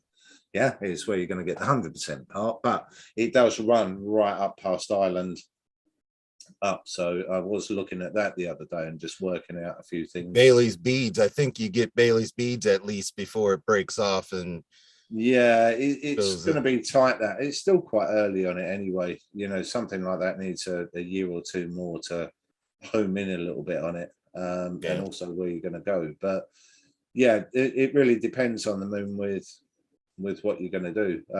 I've with solar, I've done them with DSLRs, just because you can set the DSLR up to capture one every 30 seconds. That's what I would plan to do. 45 seconds, and then you can just turn it into a movie, and it is really easy. You know, just set it in Photoshop for an evening to color it all up and do everything, and it's done. But yeah, it's good fun. It's good playing around, all of it. And it's also good fun battling the weather. Yeah. In general, you know, when something comes along like this, some areas will get cloud, they will get rained out, you know. And that first eclipse that I showed, you know, that was a little bit less detailed. That was taken through the cloud. That was hit out, you know, through the cloud, the gaps that were coming over, and it's just being patient. You know, it doesn't go, it's not like a solar eclipse where it's over in like 2 or 3 minutes. You've got a good hour and a half on this, before it completely before it breaks off. The totality is gone. So unless you're unlucky to get a storm run through or something, there's a good chance you're getting something. Yeah, I'm unlucky this time because the precise moment, the totality, I do believe that's when our session starts, 6 games. So unless I want to be late for that, and I've considered that, I'll be following along. So those of you out there in astronomy land, please take a photo, an interesting photo opportunity, especially further east. I believe the core of the Milky Way will be at that angle that I was shooting at, and the lunar eclipse will be above it to the right. Yeah. So it's actually going to be a really, I was going to go right back to that same spot until I looked at the calendar and said, oh, rats, I have to throw an orb down a lane. So that was my challenge to the landscape astrophotography. The last few events here, I've had to travel. You know, I've had to move. Okay. You know, the last Mercury transit, if I stayed there, I wouldn't have got it. You know, and I think the one before that, there was quite a lot of high cloud here, so I just went up north in the UK, and it was clear up there. Yeah, so that do. You know, sometimes that's what it takes. Yep. All right, Scott. I've taken Gary's time on it. Thank you so much. Excellent no problem. It's always good. It's always fun to join everybody on it. Thanks, everyone. Okay, well, up next is Dr. Daniel Barth. Daniel he runs a series called How Do You Know? It's usually broadcast every Monday at about 4 p.m. Central. And our last presentation was about the building blocks of life that are contained in asteroids. And I thought, wow, you know, we didn't discuss this with each other, that, you know, we were having a show on collisions and creation ahead of time. And so I said, you got to come on Global Star Party, maybe talk about it a little bit. Daniel, do you want to come on? You are muted. There we go. We unmuted. Great. Thanks, Scott. Just a quick apology to everybody. This is my office studio, and I have a lovely west-facing picture window. I am not usually appearing on camera looking like a waxing crescent moon, but that's just the lighting right now. I tried to adjust my lighting in studio, and I can't compensate for the sun. Anyway, we did a lovely How Do You Know show, and it's interesting when we talk about impactors. We're usually talking about, we think of the dinosaur killer, we think of this brilliant streak of light in the night sky. A lot of impactors are very tiny, very subtle, and many people think impactors, oh, that's when a meteorite, a meteoroid or an asteroid strikes a planetary atmosphere or strikes the surface of a lunar body. But that's not all there is. When we talk about impacts, they really shape the entire universe as we know it. The first idea that impacts really shaped everything comes from Pierre-Simon Laplace, a French scientist and astronomer in the 1770s. And he came up and he said, ooh, we have what he called a nebular theory. He said stars form from clouds of gas that collapse. And if we think about it, these are all these microscopic particles colliding together and forming a sun. These ideas from Laplace's nebular theory have progressed over the last couple of centuries. And we saw that, we have these dusty rings around stars. And we're seeing, planets form in these dusty rings. And we came up with the accretion theory. And we said, little collisions form planets, big planetesimals crash together and make full-fledged planets. And the crashing continues until basically most of the material is used up or herded, if you will, by planetary massive bodies into stable orbits. And the heavy bombardment period ends. Well, this idea of self-assembly, we go, Recently, people were talking about, dark matter in the early universe could have condensed directly into black holes. Black holes seed galaxies. Stars form self-assembly automatically out of clouds of dust and gas. And we get galaxies self-assemble, planets self-assemble. And so we get to this part where everybody kind of goes, we're all good astrophysicists so far. And then we get to the squishy part with astrobiology, and people kind of, they cringe a little bit. But the question has always been, is life a self-assembly process as well? And again, we're talking about bleeding edge scientific theories and hypotheses here, friends. So don't email me and say, you can't prove that. I know very well we cannot, but we have these working theories and hypotheses, and we use them as a context, as a frame to interpret the data that we get. And one of the interesting things we talk about with biogenesis, where do these molecules come from? People for a long time said, oh, you couldn't possibly have an non-creationist self-assembly of life. How would that happen? The molecules are so big, they're so complex, they couldn't just happen. And then we start to look at the insides of meteorites, and we scratch our heads and we go, gee whiz, we're finding a lot of nucleotide bases. To take you back to your high school biology class, RNA, DNA, these twisted double helix molecules, and the ribose sugars make the sides of the ladder, and it's these nucleotide bases that make the rungs. And Watson, Crick, and Linus Pauling was in there pitching too.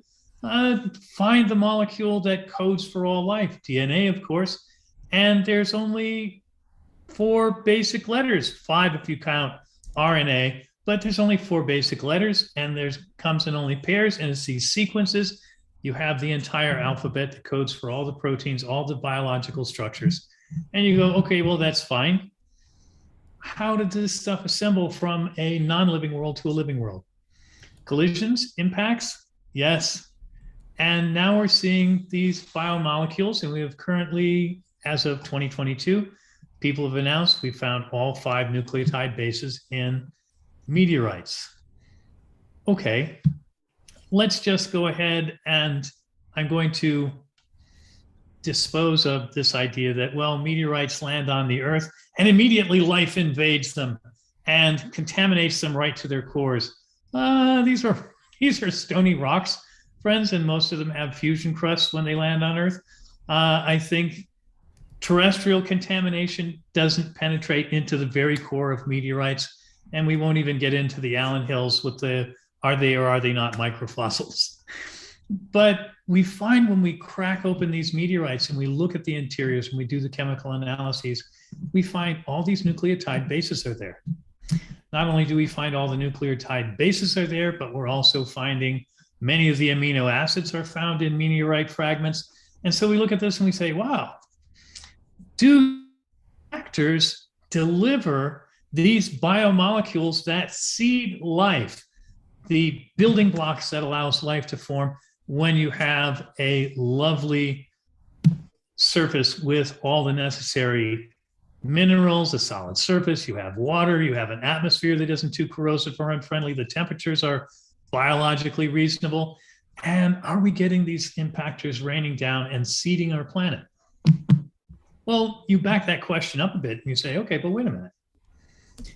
If we're finding these nucleotide bases inside the meteorites, and a lot of people are in the background right now are screaming, Osiris-Rex, Dan, Osiris. Yes, we've sent Osiris-Rex up and we've sampled asteroid Bennu, and we're hoping to silence the people who say, oh, life invades by getting a pristine sample. Scott and I were talking about this on the How Do You Know program. And I said, even if we find all these molecules inside the sample in Bennu, there's going to be doubting Thomases who say, Osiris-Rex wasn't perfectly clean. And to some extent, you kind of say, well, how much evidence will it take to convince you? Science is like a steamroller. The doubting Thomases get rolled over eventually. The data cascades and becomes a wave, a tsunami, and it rolls over the objections, and then we go back and we look at it. But if we think about these biomolecules forming inside or being found inside meteorite fragments, we have two kind of competing ideas. One, that, oh, somehow when the meteoroid assembles, when the asteroid assembles, there's sufficient chemistry going on inside that stony object to assemble these biomolecules. The other hypothesis, which I find far more compelling, is that in fact, dust grains in a cloud surrounding a new protostar, a newly ignited star, these dust grains form what we refer to as catalytic surfaces. We know that, in a sense, catalysts form surfaces where it becomes convenient for atoms to interact and assemble into more complex molecules.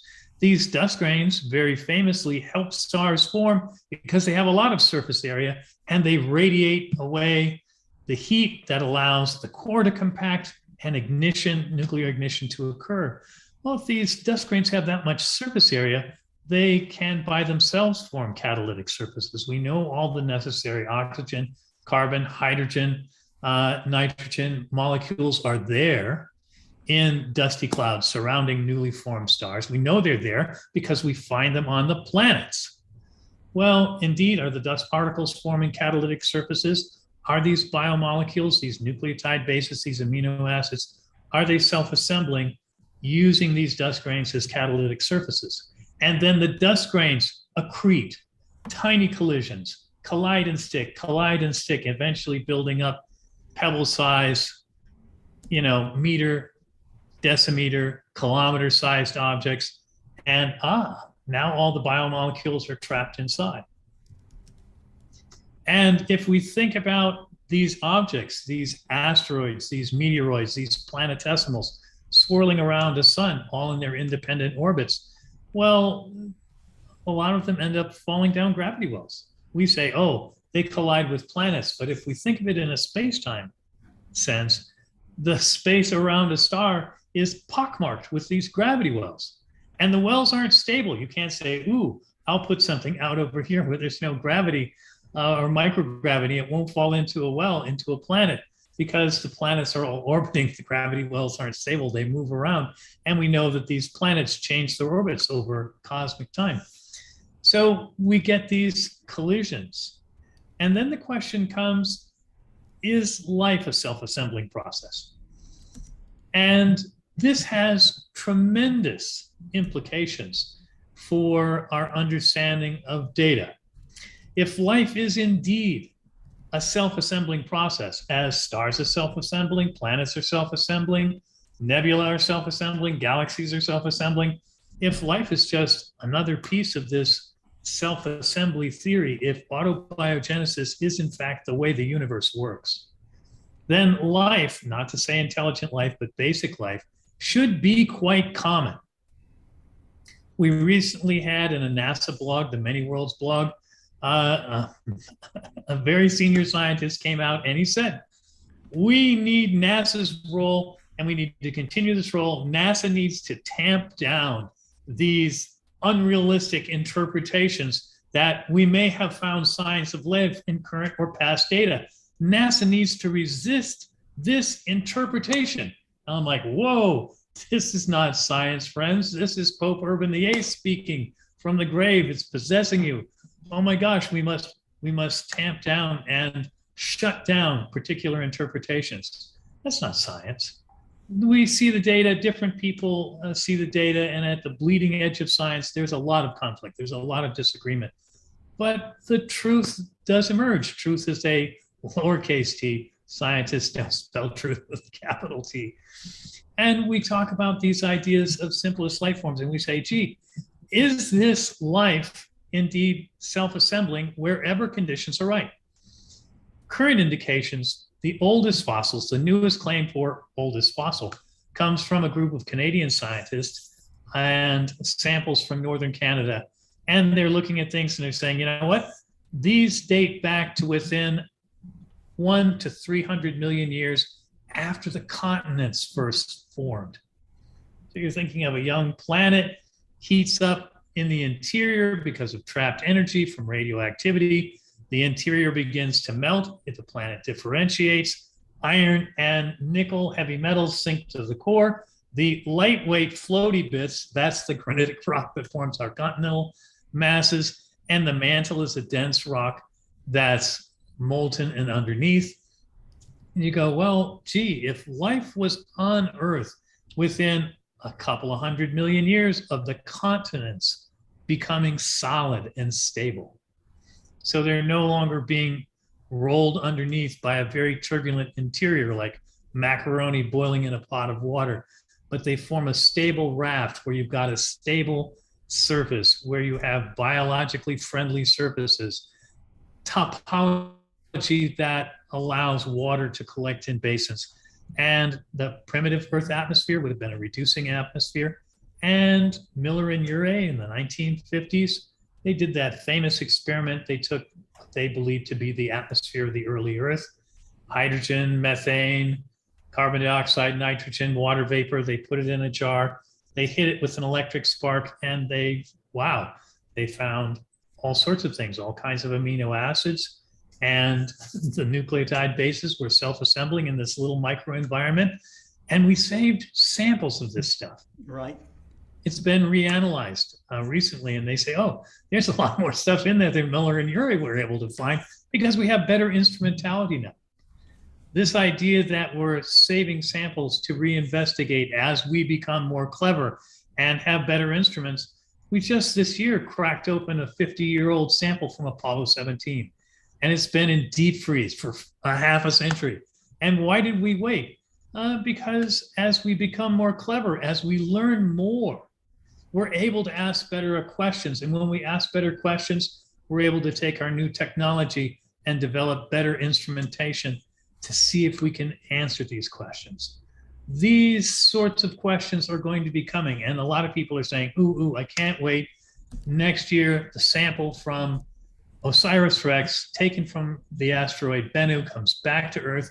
But you know, it's going to take decades for that data to come out. Lots of people around the world right now are writing proposals. I want a chunk, I want a piece. Give me a gram, give me half a gram, give me a microgram. I can do what I want with this little bit. But the scientists are going to say, we're not going to parcel it all out. They're going to take a fair amount of this and they're going to squirrel it away in the deep freeze. And they're going to say, you know what? We're going to save this for our children's children, who will be cleverer, we hope, and certainly better informed than we are. We have this sound principle that scientific knowledge will advance, and this idea that tiny collisions can influence very great things. And if life is indeed self-assembling, then we've got some surprises coming when we put boots on the ground on Mars, when we start exploring the interior of moons like Enceladus, and we go and we look into the subsurface oceans. I have this recurring dream that there's this robotic probe that cranks up the nuclear thermal generator, melts its way down into the free water, and then something swims by the lens. I just have this recurring dream that this will happen. It's an exciting time, friends. It's an exciting time. Yes. And I look forward to lots of this stuff. But there's a whole program on this. How do you know? On the Explore scientific website, and Scott has show notes for that you can download. And frankly, I love living in the future, and I can't wait for what comes next. So there we go. I hope you all enjoyed that tonight. Thanks very much. Now, each week, Daniel puts together a study guide as well, and we have a whole page devoted to that. So I'll post that link here in a moment.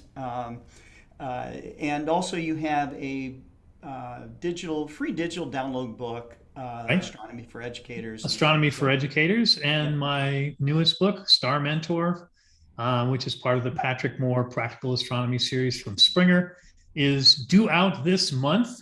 It's available for pre-order on Amazon and on the Springer website. And I'm hoping that people will see it in their hands. Star Mentor was really my answer to the pandemic. So many people who either found themselves isolated and without someone to help them learn about astronomy. And at the same time, people in clubs. We had a huge influx of new binocular owners and new telescope owners who were coming up to people in clubs and tugging on their sleeve and saying, "Oh, hey, can you teach me?" A lot of us know a great deal, but we're less comfortable when someone says, "Teach me." And Star Mentor is designed to be your guide too, to help you learn how to effectively teach and share what you know and love about astronomy. Right. Yeah, very interesting, Daniel, because our clubs in particular, we isolated ourselves as well. So it's taken some clubs some time to get back to giving to the public. There's still some concern. The Central Arkansas Astronomy Society that I work with occasionally, they just had one of their first public star parties in 2 years, about a month ago. Sugar Creek, another group I work with, is just starting to come back. And people are saying, "Is the pandemic over? Where can I go?" Because we've always said, "Oh, you're a new telescope owner? Go find your local club." There's tons of people, friends you haven't met yet, people to help you. But a lot of people still find themselves isolated. And people who come to me and say, "Well, you've taught astronomy for years. How do I do this? How do I help people?" And that's what I did, is I took something like 4 decades of astronomy teaching, and it's like squish it into a book. We had my own little nebular compaction theory going on there. Take all this stuff I've done for years and squish it into, weed it out and squish it into a book. And I hope it'll be a big success. Give me the name of the book again. I'd definitely like to. The book is Star Mentor. Okay. And it's being published by Springer. And it's a Kindle. If you look Amazon, up Star Mentor and Daniel Barth in any search engine, you'll find it.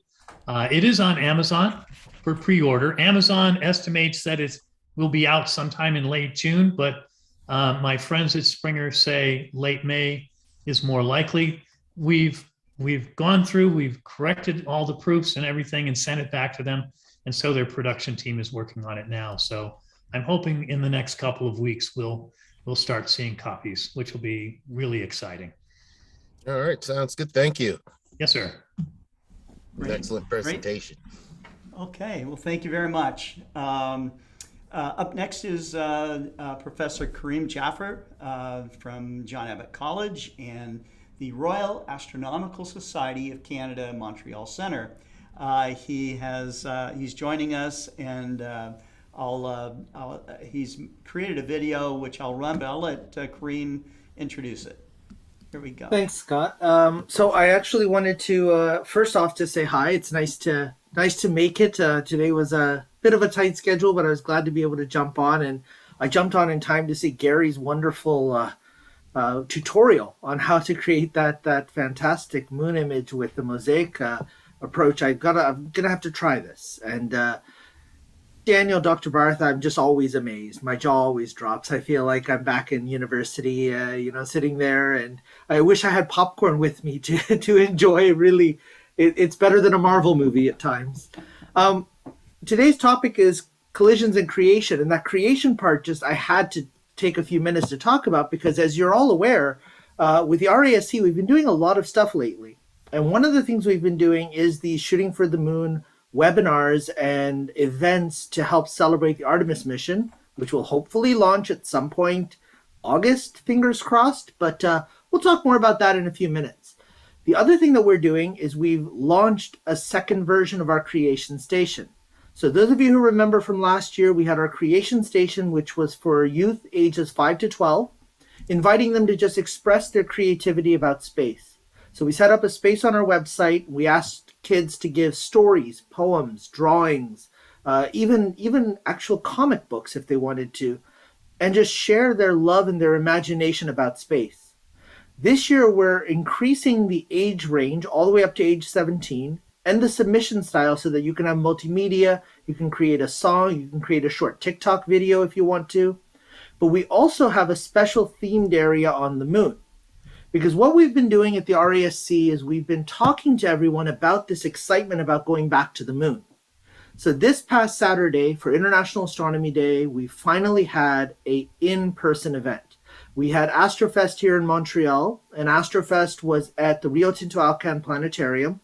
It was 12 straight hours of astronomy fun. It was activities, it was talks, it was workshops. And at the end of that evening, while we were still having the observing in Montreal, we had this webinar across the nation at the RASC.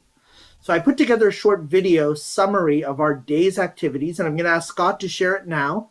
And then afterwards, I'll pick up from there and add in one more bit to tell you what's coming up next. So Scott, if you can share the video for me. All right, here we go. You? Yep, here we are.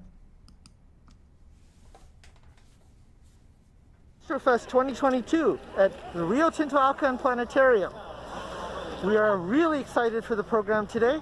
We've got lots and lots of activities, 20 partners giving us a ton of astronomy outreach, including we've got workshops on mirrors, we've got workshops on satellites, we've got workshops on rockets, we've got workshops on the actual astrophysics and astronomy, solar observing, and then we've got observing of moon and stars and deep sky objects tonight, including a lot of EAA, electronically assisted astronomy.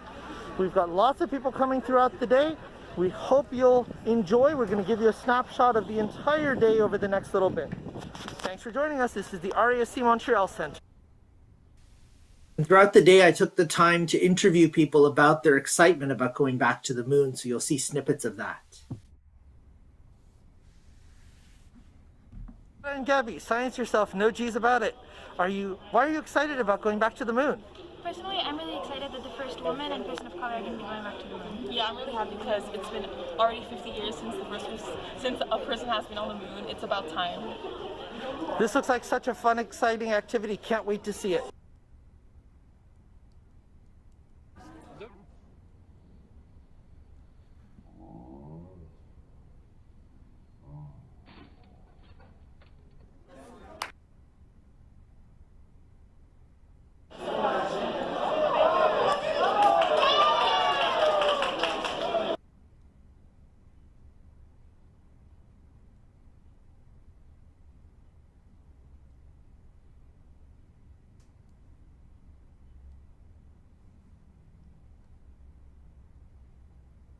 RASC coordinator and our RASC GA presenter.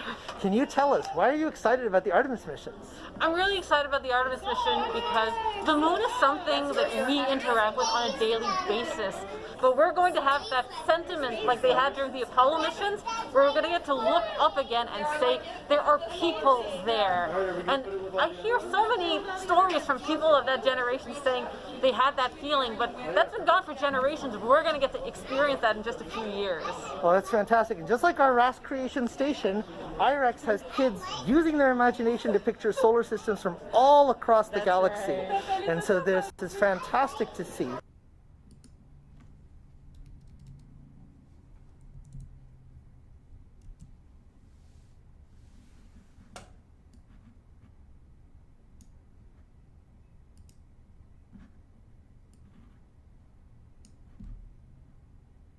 Tell us about your love of the moon.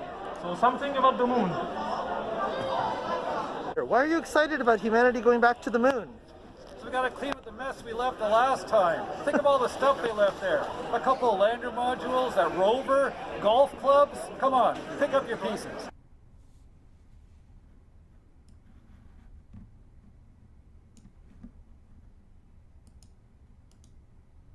What do you love about sharing, observing with people during the day with the sun and during the evening with the moon?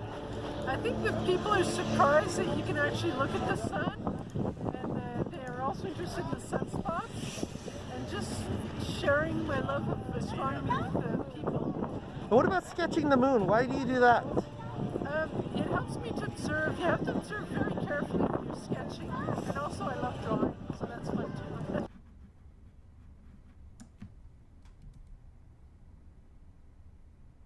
But Normand has his wonderful telescope set up on the moon up there. You can just see it up there, the nice quarter moon that's risen nicely as we are in the late afternoon. And of course, the quarter moon rises right around midday.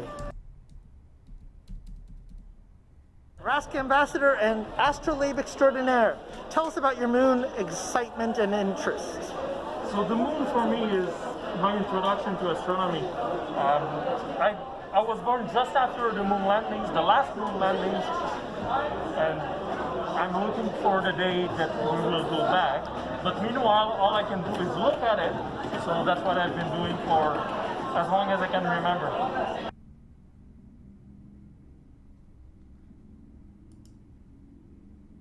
From the CSA, why are you excited about the Artemis missions? I'm excited about it because it'll mean that a Canadian astronaut gets to circumnavigate the moon for the first time. Woohoo! Night sky and looking at the moon. Well, it's the most amazing thing that nature can give us. You can see that the night sky can give you a lot of thoughts. You can be calm. You can be look at wonderful things in the sky. Even just a comet or whatever it appears is so beautiful. You can see all the pictures for the astrophotographers. You can see all the galaxies, nebulas, everything that offer our system. And you can see that we are just tiny, tiny, tiny in a big universe.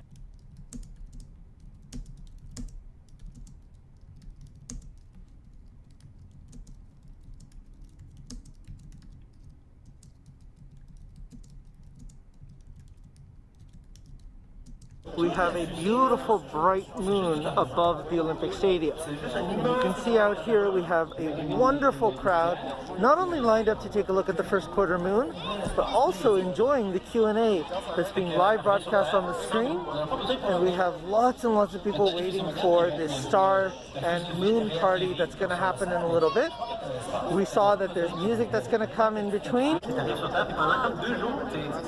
beautiful live view of the moon here through Norman Fulham's optics in a nice little telescope made. I'll zoom out in a moment so you can see it. Take a look through. Beautiful, beautiful design.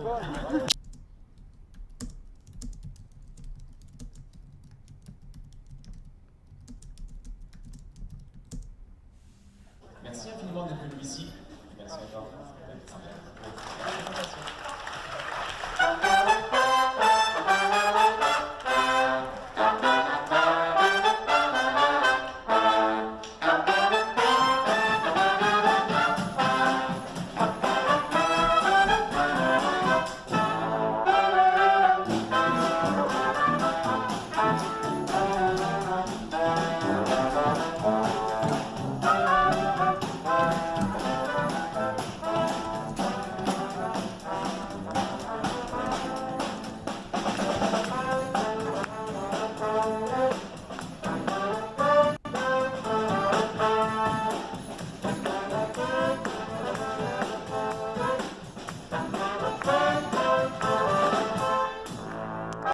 And so we're looking forward to enjoying that for the rest of the night. Thank you from Montreal.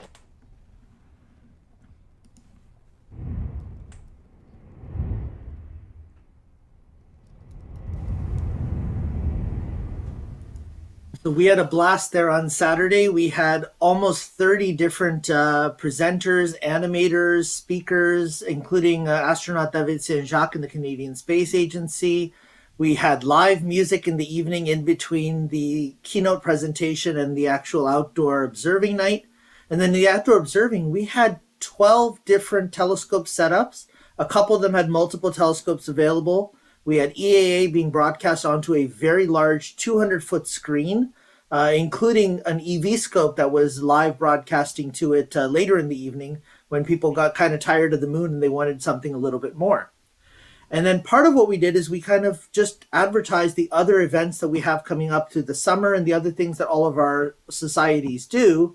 And the one that I want to draw your attention to before I end is this coming Sunday night in Eastern Daylight Time. We have this wonderful lunar eclipse that we've already been talking about tonight. We're not able to do it live in person as a public event because it's a Sunday night, very late, and we're just in Quebec stopping the mask mandate on Saturday. So we don't have the policy set up yet to do our own private events. So what we're doing instead is we're hoping to have all of our members get together, and then we're hoping to share our images through the Virtual Telescope project in Italy. Gianluca has been amazing setting this up in the past couple of years. And so please do, if you're unable to see it because you have bad weather, or if you just want to see images from across the world, everyone who can see the total lunar eclipse, join us at virtualtelescope.eu, and we'll be there all night. It's gonna be a blast. Scott, back to you. Great, wonderful. So it's always wonderful to have you on, Karim. Thank you so much for presenting that. I think that you guys do outreach in the best possible way. You make it so festive and so interesting. I can imagine you are, turning on many people to looking up at the sky. So that's really awesome. I hope so. One of the fantastic things this past Saturday was that half of our volunteers were youth members. They were either students or youth members all the way down to age 12 and all the way up to age 25, recent graduates from university that they came back and said, we want to do more outreach. What can we do? Wonderful. That's music to my ears. Awesome. Okay, so up next will be Jason Guenzel, The Vast Reaches. Jason is well known for his amazing astrophotography, and he comes on Global Star Party from time to time. He has a very busy schedule, but we're glad that he was able to squeeze us in. So Jason, it's all yours. Thanks, Scott. I don't know if my schedule is more busy than anyone else, but sometimes it is a challenge trying to schedule it up. So thanks for having me. And thank you. I know I specified a time and I just barely made it in the nick of time, but I always enjoy coming on. I think it's generally around once a month I make it on here, but so I'm really just going to show some of the images I've worked on over the last month. I've got some new stuff, some older stuff that I'm kind of recycling in creative ways. So I'll walk through all that stuff. I'm going to share now from a different computer, like I normally do. Let me know if this comes through. Yes. Yep, we can see it. Yes. So for those that maybe don't know my work or aren't familiar with it, I kind of dip my toes in all the aspects of astrophotography I can. I've been big into solar imaging for a while. Got some lunar to share, which I don't shoot very often, but I did in this past month, and I've got a lot of deep sky work that I concentrate on.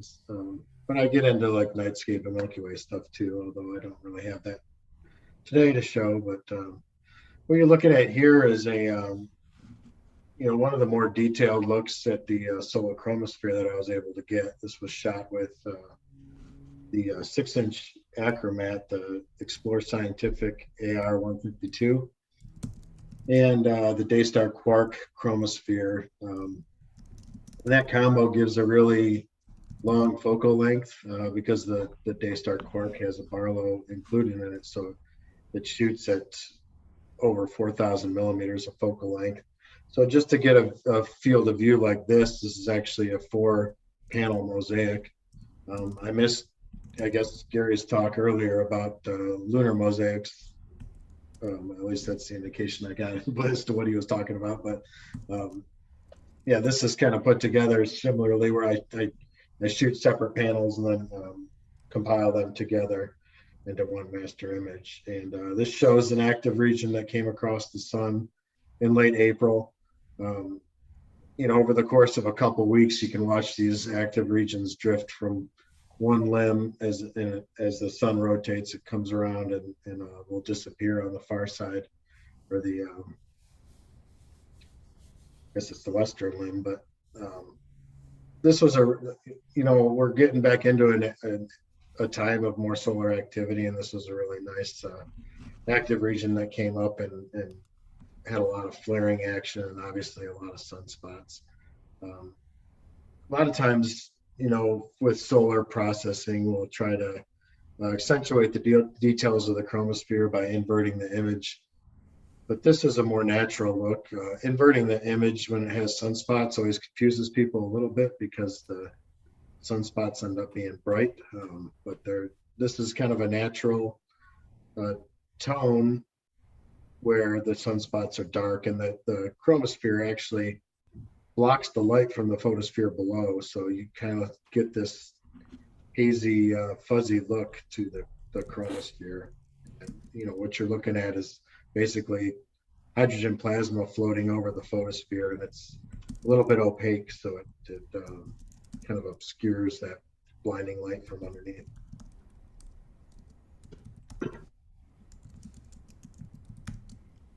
So let's move on to lunar. Got this image last month also, and like I said, I don't get into much lunar photography, but it's cool. Look at that. Yeah, I kind of had a little bit of fun with this one. You know, that when the moon is at least in a gibbous phase like this, it's pretty near impossible to shoot the dark side of the Earth shine. So this is a composite of two images, one taken in an earlier phase to get the Earth shine clearly, and then basically laid underneath the gibbous phase, so you get the, you know, the full disk of the moon. And what the reason I like to do this is because it gives a lot of depth and 3D appearance to the moon, especially when you know, take some overexposed exposures to get the glow, and the addition of the star layer below it really gives a nice kind of 3D pop to the whole scene. So kind of a fun way to process lunar imagery, one I don't do very often, but I got a pretty good response on this one, so I'm tempted to get back into it. But this is shot with the 8-inch Edge HD telescope, so you know, a lot of pretty nice detail down into the craters. Yeah, Gary Palmer showed us a version of his quarter moon with very similar, really deep detail like you're showing us here. And I want to say, is the star field the exact star field it would be behind, but I won't no, unless it really is. It does give it a nice effect of being in space, you know, being in space, which is which I think works. Yeah, it's a little bit of art and science, I guess, mixed there, but you know, I tend to try to have some creative fun with my pictures. You know, just something to make it a little bit different, put my own spin on it. But looking at these details, you know, I was kind of picking some of these out. Like this is Rupus Recta, the straight wall, which is a fault line on the moon, just a few, maybe like 1 or 2 kilometers wide. So when you can resolve that, you know, you're doing something right anyway. And you know, there's a couple other features I look to when I try to see, you know, how much detail I've captured. Quite a bit. You know, like the craterlets up here. So it's a fun one. This image ended up being 400 megapixels in total size once I had the whole canvas set. So definitely a lot of information in that picture. It's beautiful. And then, so I was able to finally get to some dark skies after a long hiatus. I went up there just a couple weeks ago, and I shot with a TPO ultra-wide telescope, which is a wide field telescope. And one advantage of shooting in dark skies is you really get to see some deep exposures. And this was shot with just under 4 hours of exposure time. And those familiar with this field will notice that it's the M81 and M82 galaxy pair down here. But what shows up in the image are these big dust lanes extending up over to the left. Here is it's called the Volcano Nebula, and then there's another one over here to the right. These are actually IFN, which is Integrated Flux Nebula, and this is dust, basically cirrus clouds of dust around the halo of the Milky Way galaxy, and they're illuminated by the combined starlight of all the stars within the galaxy. So that we're looking at the basically the dust lanes that an outside observer would see when you're looking at our galaxy, but we're peering out through them. But these are some of the faintest structures that you can go after and shoot. And so I was really happy to see these come through with this telescope system. And I've shot color data here also. Turn that on. I haven't processed this out yet, but this is kind of what it looks like with the star layer removed. And again, it's kind of messy because I haven't gone through and cleaned it up yet, but you can really see those structures in the clouds there. With the stars turned back on.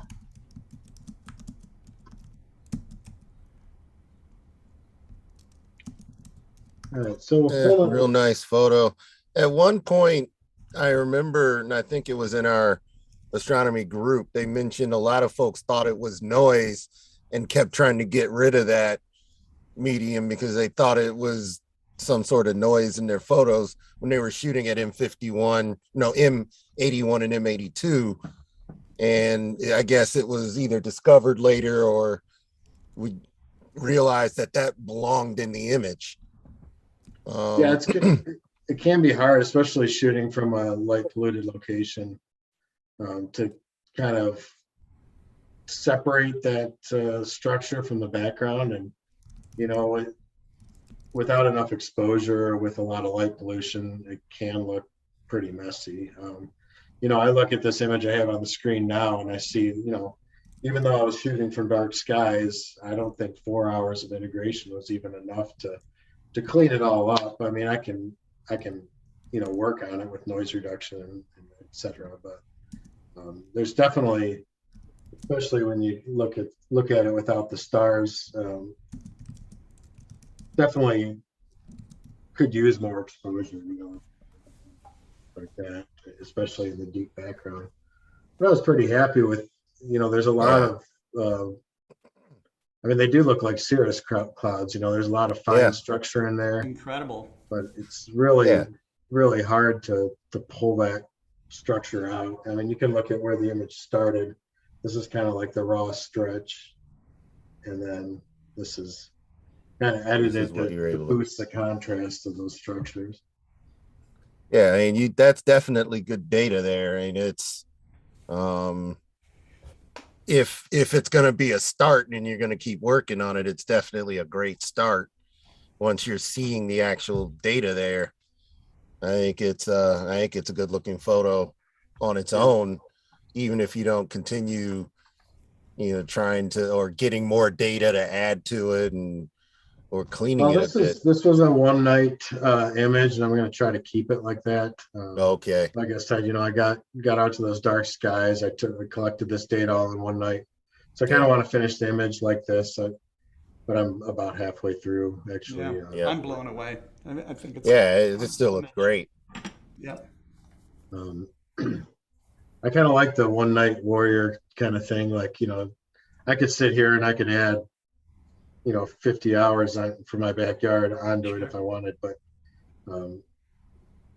I don't even know. It would probably be a detriment to the image overall if I did it, because my skies are Bortle 6 light pollution, so it would take a lot of integration to get what I got in just a few hours there, and that's the benefit of dark sky.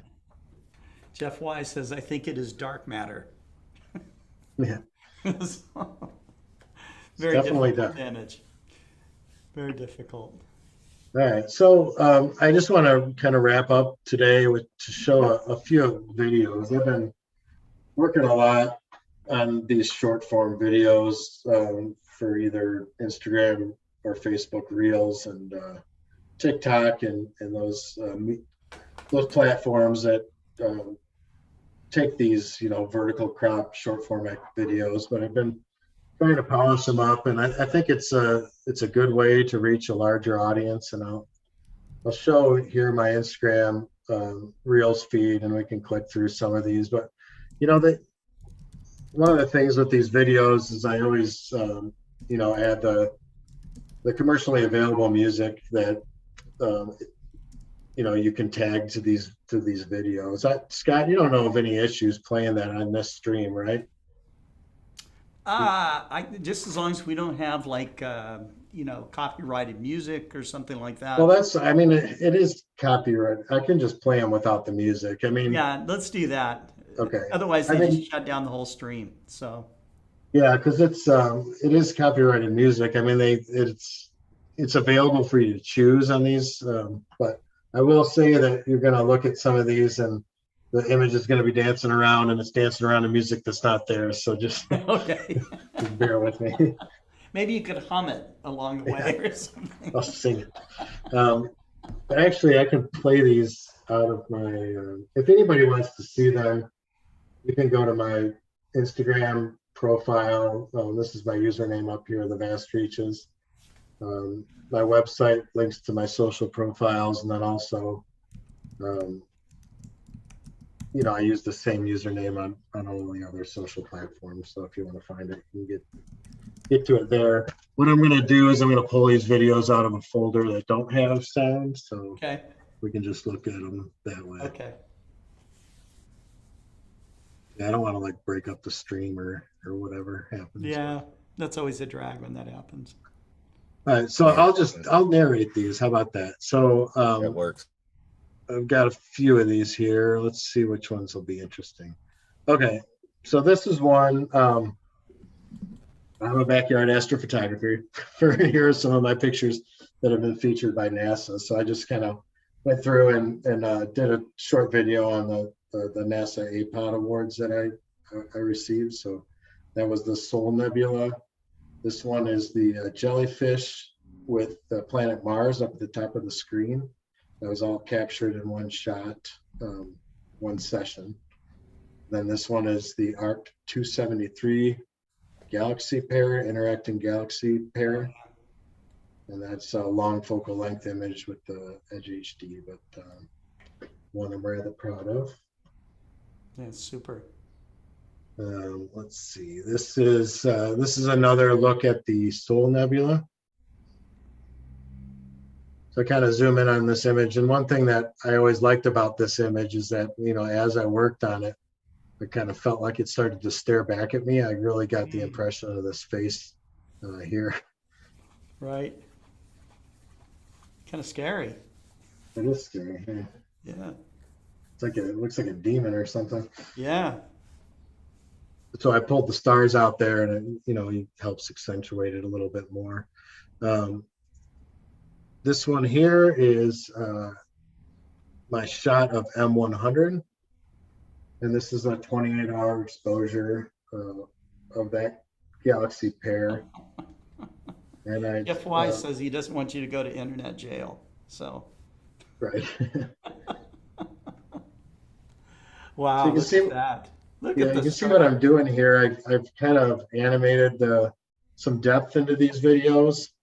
It's something I've kind of liking to. But if you watch the panning and the zooming, you can see that I've added depth information to the star field, so it gives you that impression of flying through space.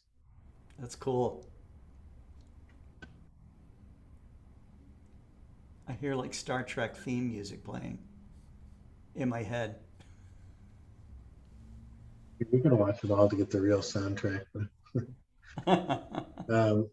This one is the Cat's Eye Nebula. What's interesting too, by looking at this thing moving and tilting, it seems like you're collecting some information visually that you might not get if you were just staring at it without it moving around. Yeah, I totally agree with that. You know what I mean? I think, like on this one, for example, I've got foreground, I've got background stars, the nebula is floating in the middle, and then the background galaxies are all on a layer far, far away. So you do get that, there's more active participation in viewing it, Yeah, to get, it's almost like viewing it like a macro photograph, you get this idea it's almost like a miniature model of the galaxy. It's awesome. Pretty cool. You really enjoy that. That's great. This is the James Webb Space Telescope. I think I shared this on a previous Global Star Party, but not the animated version. So as the JWST was flying out to its parking orbit, I was able to catch this sequence of images with the JWST moving. Wow. And it was moving past the Rosette Nebula. So I zoomed out and got this nice view of the Rosette. Beautiful. Mm-hmm. Zoom in a little bit, and then it'll zoom back to the telescope. But I like this format because I think it communicates something in the images that you don't get with a still image. You know, I posted the JWST as just like a streak in the image and said this is JWST, but this kind of brings it to life. That's why I like doing this. Yeah. There it is. It also gives you an idea of just how huge the structures are. Yeah, that, some perspective. You know, those are much further away than the JWST, but they're that huge when you look at it from our vantage point. That sense of scale was something that I couldn't communicate with the still image, and I think this does it. Jeff Wise says it makes these objects seem more like a place or position instead of flat. Yeah, I agree. Here's my unidentified objects near the moon, posted on May the 4th. Be with you. You can imagine the Imperial March behind this image. Mm-hmm.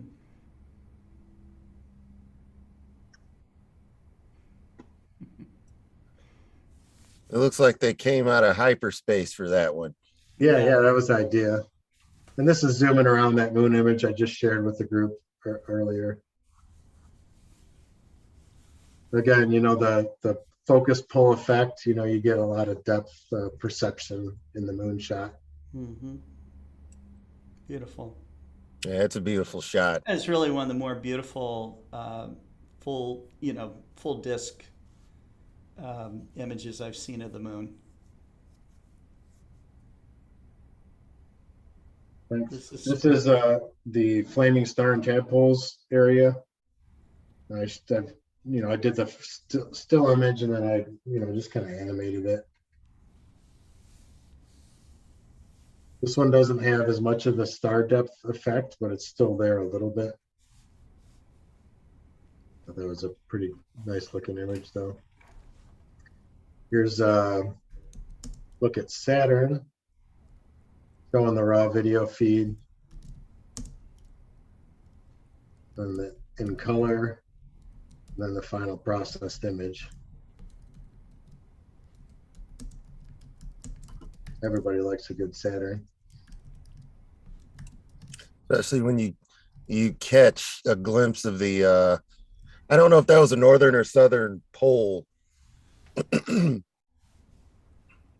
it looked like you had the hexagon there.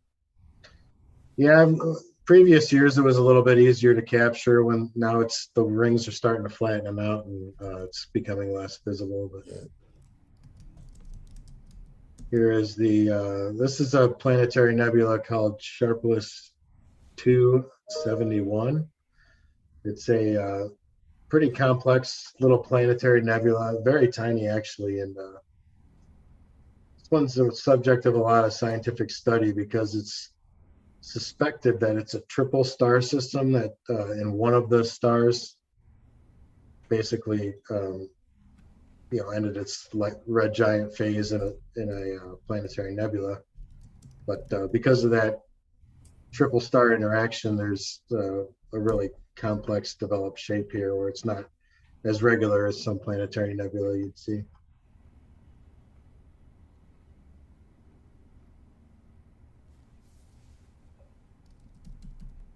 Yeah, let's see. We'll finish this off with the solar time lapse.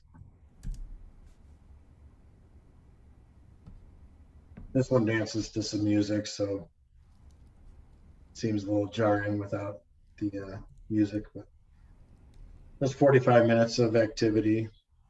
in that active region, actually, I showed a picture of right at the beginning. Nice. That's a good look at the solar scope setup too. Yeah. Look at that. It's alive. That's cool. Yeah, those sunspots remind me that we've been getting a lot of aurora warnings and possible activity. The one time I did have a chance to go and try and chase it, though, there was absolutely nothing going on. So I just shot at the night sky and was happy. But no, excellent images, and I like the creativity you use in putting a lot of them into these sort of videos. Yeah, I'm having fun with it. You know, I think the music selections also add to it a bit. So I encourage anybody who wants to see them, just hop on over to one of these. Sure. Yeah, what I think about that is outreach. I mean, that's it's a perfect way to take the images themselves and generate even more interest. Just because we know that no matter how beautiful your images are, when they go out in the wild, they're often consumed for about 4 seconds, and then there's a decision whether they're decent or not, and a like button pressed, or they just move on. And with this, they'll stop and stay a while and start to travel through your images more, and through it, you know, I could see you reaching a lot more people in terms of you know, getting interested, especially your Saturn image. Probably of all these beautiful images, between your Saturn image and the imperial the imperial force coming over the moon.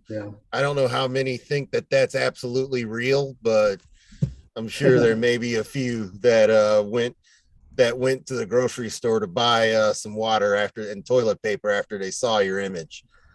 So a very creative way to share the universe with the rest of us. Well, thanks. Yeah, beautiful. It's fun to do. So right. Yeah, like I said, you know, hop over, check it out if you want to see them in living color. It's, you know, it's a good, nice format for looking at it on the phone. It's a little awkward for looking at it on the computer, I'll give you that. But great. Okay, it's time for us to take a 10-minute break and stretch your legs and get a cup of coffee and a sandwich or whatever. And we will be back with Daniel Higgins and Peter Prout, I believe is how it's pronounced. I might have absolutely It's a French name. The okay. LDS style. Peter, thank you. You said anyways, Peter Pro? I'm excited to have you on. So, all right. Prolux when I was growing up, okay? we're going to take 10 minutes and we'll be back with these guys. So here we go.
Check 1, 2.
Well, welcome back, everybody. You are watching the 93rd Global Star Party with our theme of collisions and creation. And up next is a little change in our schedule because Nico, who had this time slot, is having some internet trouble down there. So Daniel Higgins and Peter, how do I pronounce your last name again? Prue. Just think of it. Prue. Yeah. Okay, that's Prue. easy. L and the X silent. Yeah. Okay, so I have learned a little bit by looking at your website, Peter, but I'm going to let Daniel introduce you and talk all about what's going on with Astroworld TV. So let's bring you guys on. Here we are. Okay. Terrific. And I'll bow out while you guys take it over. All right. Okay, Dan, how are you doing this evening, sir? Are you muted? He's muted. He's muted. This always happens with it wouldn't be a video it wouldn't be a video conference if somebody didn't come on muted. It's usually me. Okay. Okay. So Dan. I'm not muted. What are you talking There you go. Now you're good. You know he's a show host because he's making errors. It never That's fails. me too. That's me too. So You know, for those of you that watch the show, you know that this happens to me all the time. I'm just me too. I'm a big brain fart in process.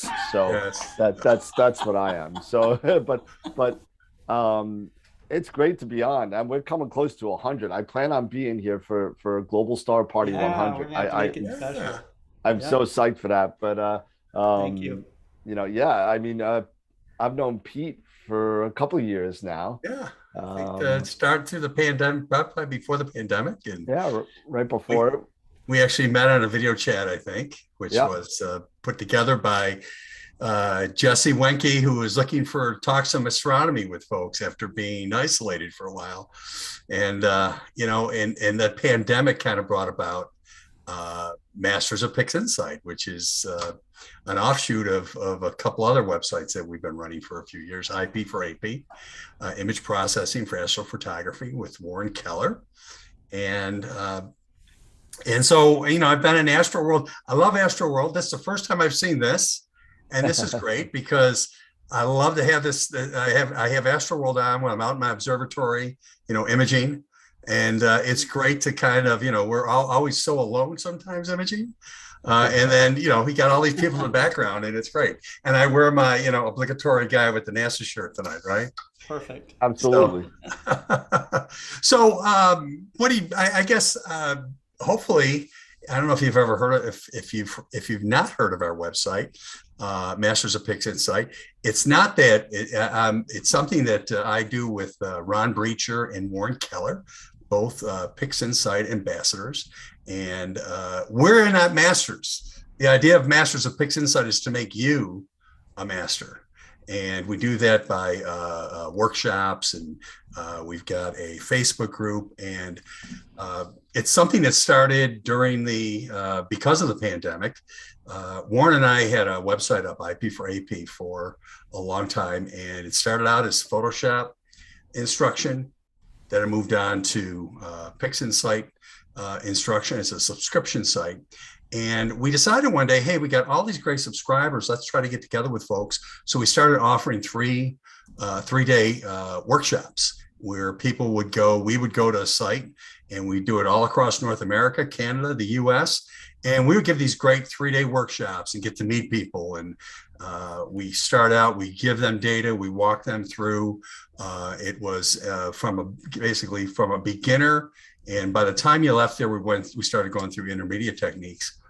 And lo and behold, in May of 2020, we had a workshop scheduled in San Jose and one in Buffalo, New York. It's where my neck of the woods. And the pandemic happened.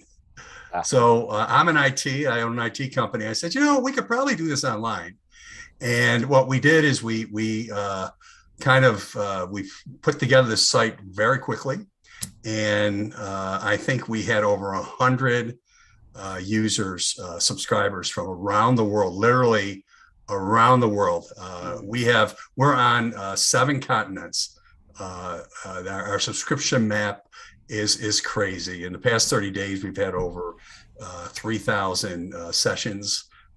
And it's amazing to see where people are coming from. We have people all across Europe, Asia, New Zealand, Australia, all around the States and Canada, down to South America.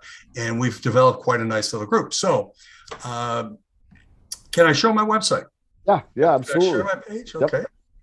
Dan, you have any questions for me? No, I just wanted you to come on board and say, because I've been a fan of Masters of PixInsight since day one. I've been taking lessons with Ron from pre-Masters of PixInsight, and I can say, you guys have been great. So just keep on doing what you're doing. Yeah, show the website, show people what you got. So what we have here is we're basically we're doing a couple workshops a month, and we're trying to build a community here. And if you subscribe to any of our workshops, they're lifetime subscriptions. And the great thing about it is that we have a private Facebook page, which is kind of like a support central for PixInsight with Ron and Warren. And then we also give a quarterly free workshop for everybody. So we pick a topic or we have a guest, and once a quarter we do that. So our next workshop is coming up. It's Photons to Photos number 7. This is a series where we go and we take an object that's in the night sky that people would be imaging, and we go through a 2-hour session and we show them how we would process it. So you get to look over the shoulders of Ron and Warren while they process the image. It's live, get to ask questions. You get all of the data at the end, and you get the process icons and again, unlimited video playback. And then we have our image processing for astrophotography. This is where it all started. This is a series of short videos on everything PixInsight. And I'll go through these two. And I already mentioned our quick tips, our members only free workshop on a monthly basis. So again, it's Warren. Warren is the author of the book Inside PixInsight.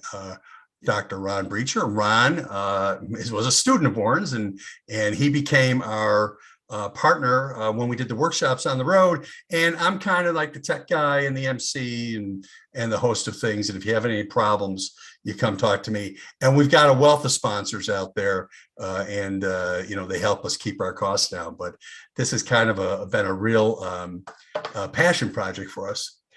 So on and we have a bunch of free stuff, and I'm going to go over that. So this isn't about having to come in and buy a workshop or anything like that. We have a lot of good free information out there too.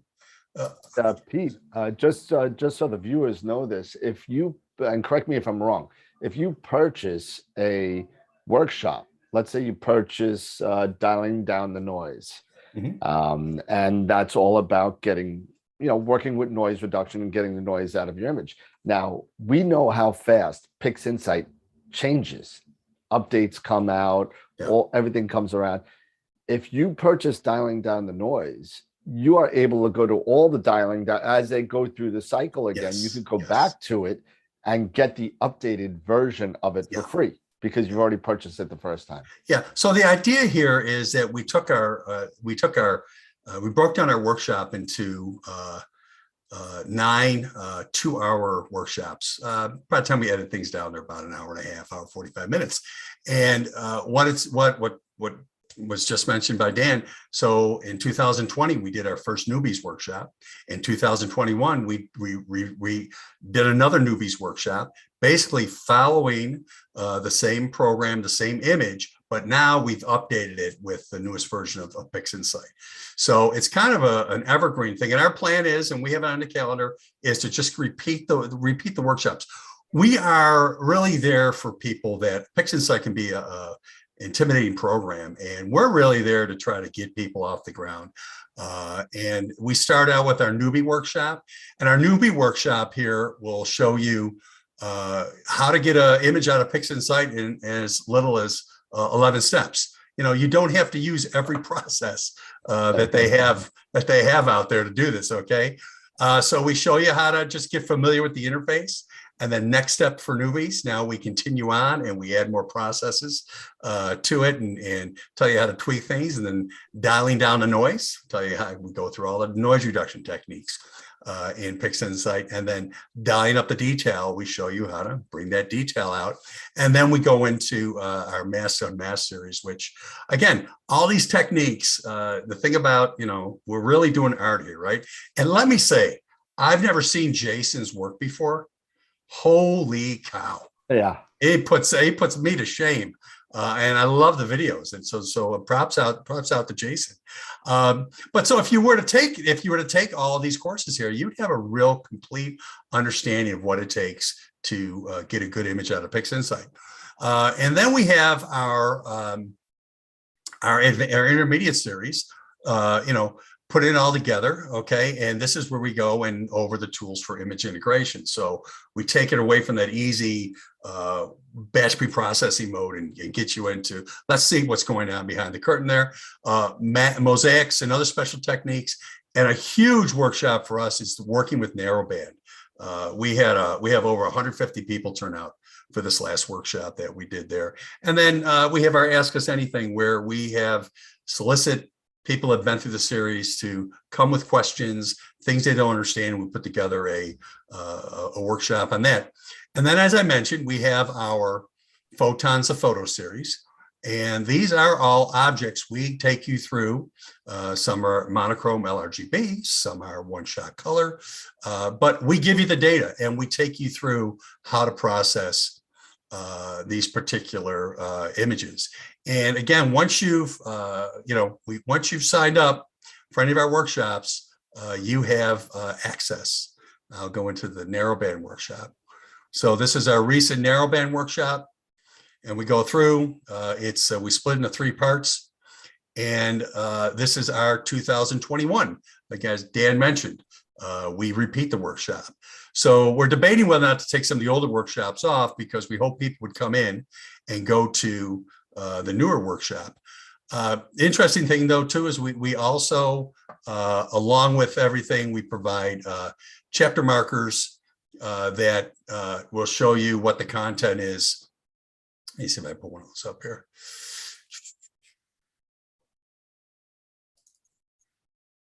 So you would get a narrowband chapter marker. So so if there's something in particular you want to go to, we give it timelines and everything here. So again, it's a labor of love by the 3 of us.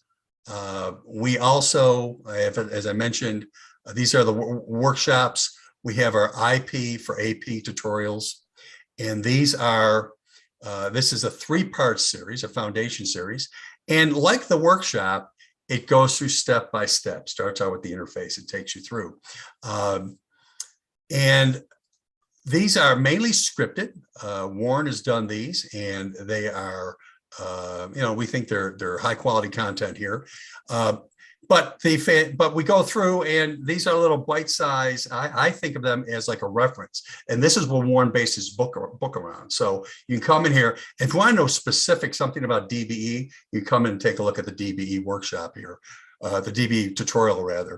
And we have as part of this, we have also what we call our workflow series, and the workflow series is Warren again, processing different types of objects. And it's always great to look over the shoulder of a master when they're doing this.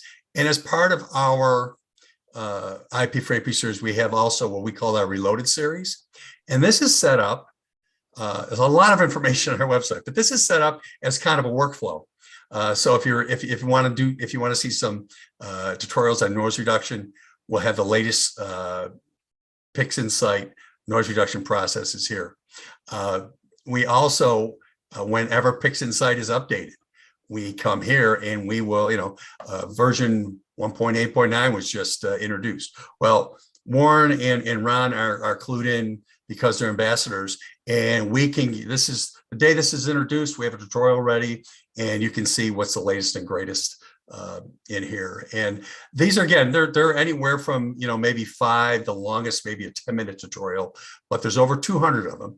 You can search the site, but there's enough information here to kind of show you everything that you've ever want to know about PixInsight. And again, we provide course materials, and that is chronological process icons, so you can see a workflow documentation.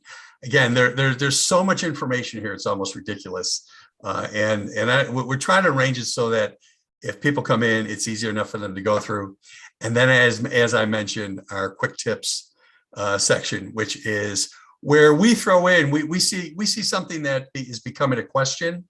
We'll throw this in, and anybody who's subscribed to just one tutorial on our site can come in here. So we've recently done one on Star Exterminator. Warren did a what we call a supplemental on deconvolution for motion blur, to round out stars a little bit more. I've done one on creating synthetic flats, and also the hour-long workshops are also here too. So again, lots of information available for all of our users out there, and we send out emails when there's new information.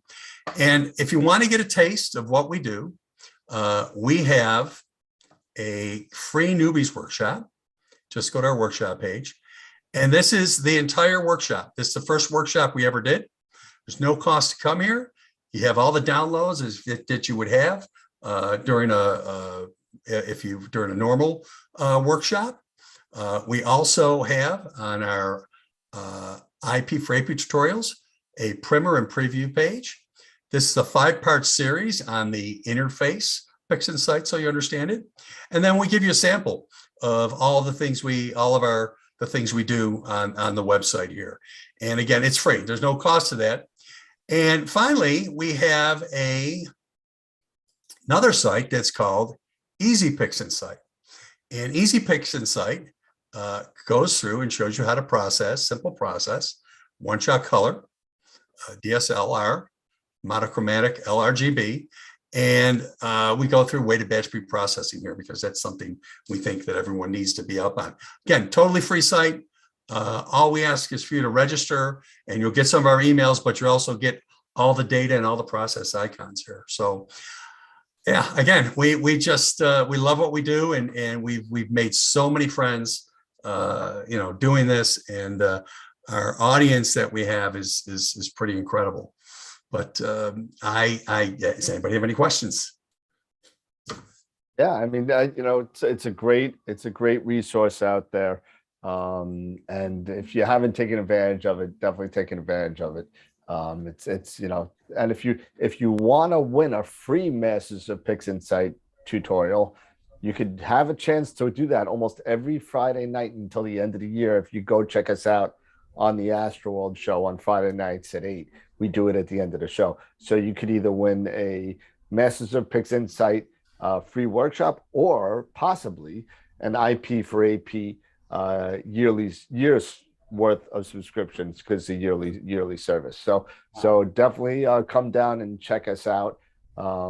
We got some upcoming guests real quick, and I know we're short on time, but we got last week. If you didn't check it out last week with Richard Wright, he was just awesome on the show. He did it from Starbucks. It was great. This Friday we have Eric Coles, who's an astrophotographer, and if you haven't seen his stuff, check him out on Astrobin. He's also one of the people at the Astro Imaging channel. He's one of the hosts there. May 20th, we're gonna have Maxie, who's on the show here with us tonight. And then we're gonna have Chris Woodhouse, who's the author of Capturing the Universe, on May 25th, which will be a taped show. And then we're gonna take the Cherry Springs break because I think I'll be going to Cherry Springs. So that being said, I wanted to show a little bit of video, but we won't do that tonight because I know we're running a little bit short on time. But thank you so much for having us on. Yes. Thank you. Thank you so much. That's great. I think that, the Masters of PixInsight, it's PixInsight University is what it is. Yeah. Right? It's awesome. So absolutely. It's definitely worth paying to get all that incredible tutorial, because it's lots of work to, if you've ever taught anything yourself, you know how much work it is. So, and let me tell you, we've got some users that are putting out some great images. Like I say, we have a private Facebook group that's tied into it. And, we call it the hive mind, because if someone's having problems, they get on there and say, this isn't working. And we might answer it, or one of the other, subscribers. So it's a great community, and we appreciate you having us on to spread the word this evening. Thank you so much. Yeah, thanks a lot, Scott. Okay, thanks a lot. Okay, thanks, guys. Right. Thank you. Take care. Bye. Okay, so really wonderful and a great resource, Masters of PixInsight. Up next is Marcelo Souza. Marcelo is in Brazil. He is he's a master of astronomy outreach, a great educator, very inspiring. He has a background as a cosmologist, and he makes learning astronomy fun for his students, but he inspires them to take the next great leaps in science. And so Marcello is also the senior editor of Skies Up magazine, which is a free global astronomy magazine that you can get at explorescientific.com/skies up. And so Marcello, you want to come on? Hi, how are you? Nice to meet the invitation, thanks. And here we are now talking only about the eclipse now. I don't know if in other places it's happening the same thing, but for us here, it is a very important moment. And I'm talking every day about the eclipse here. Wonderful. And I will show, I am remembering also the activities organized here. I will share my screen. Thank you for the invitation, Scott. Thank you, Marcello. Thank you. And let me share my screen here.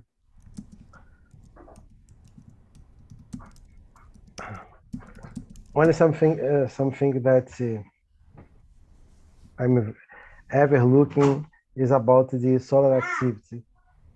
Then today we had another X-flare, S-class solar flare, and again, we had problems with the radio blackouts.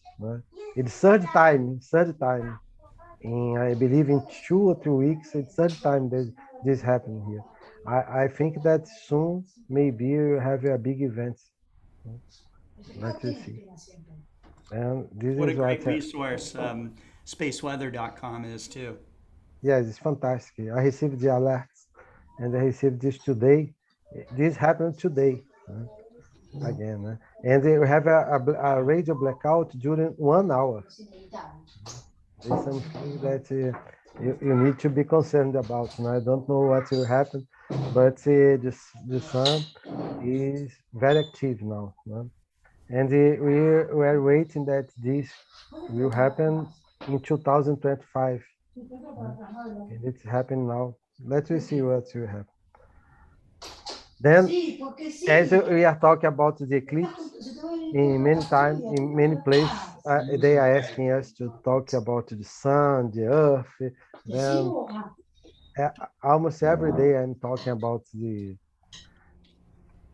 sun, the process that happens inside the sun, what happens, how that the energy of the sun is produced. And this is what I'm doing this time. In many schools here near us, talk about what happens inside the sun and the energy that's come to us.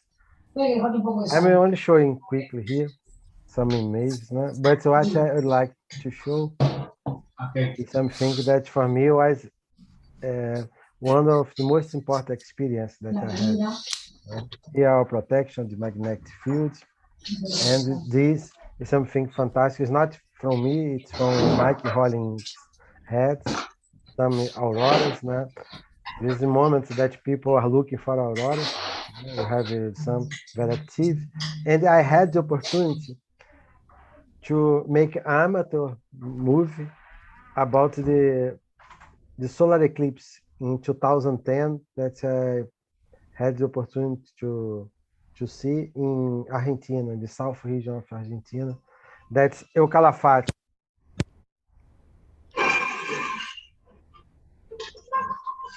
When I arrived there, I met a lot of people in a hotel.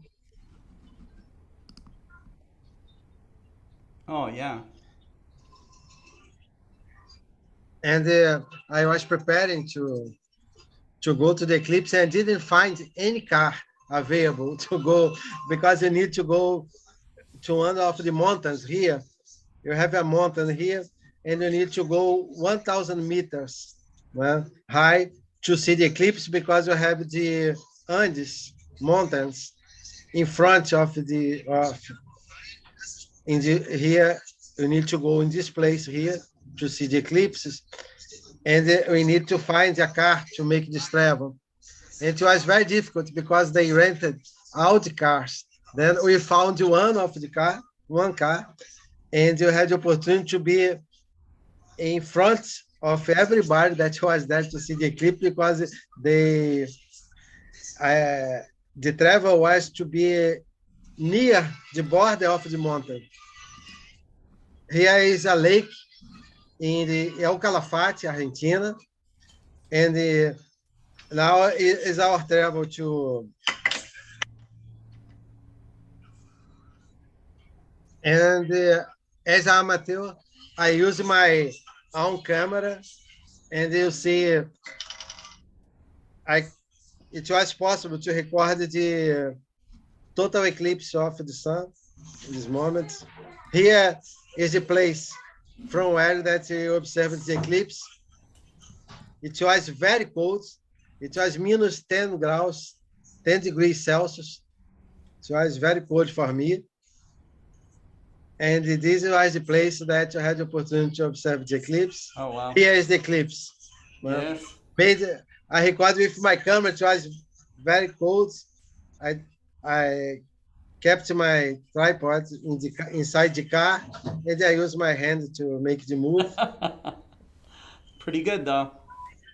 And the diamond ring, it will be possible to see at the end here of the sun. It is moving because my hand was moving.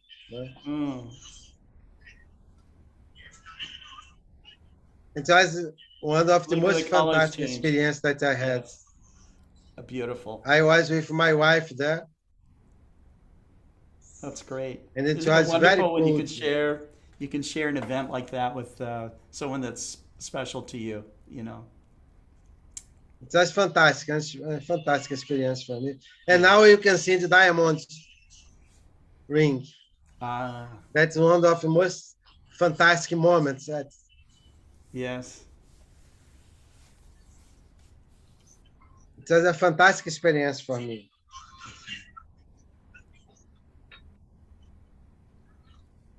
Wonderful. And here you have the Andes here.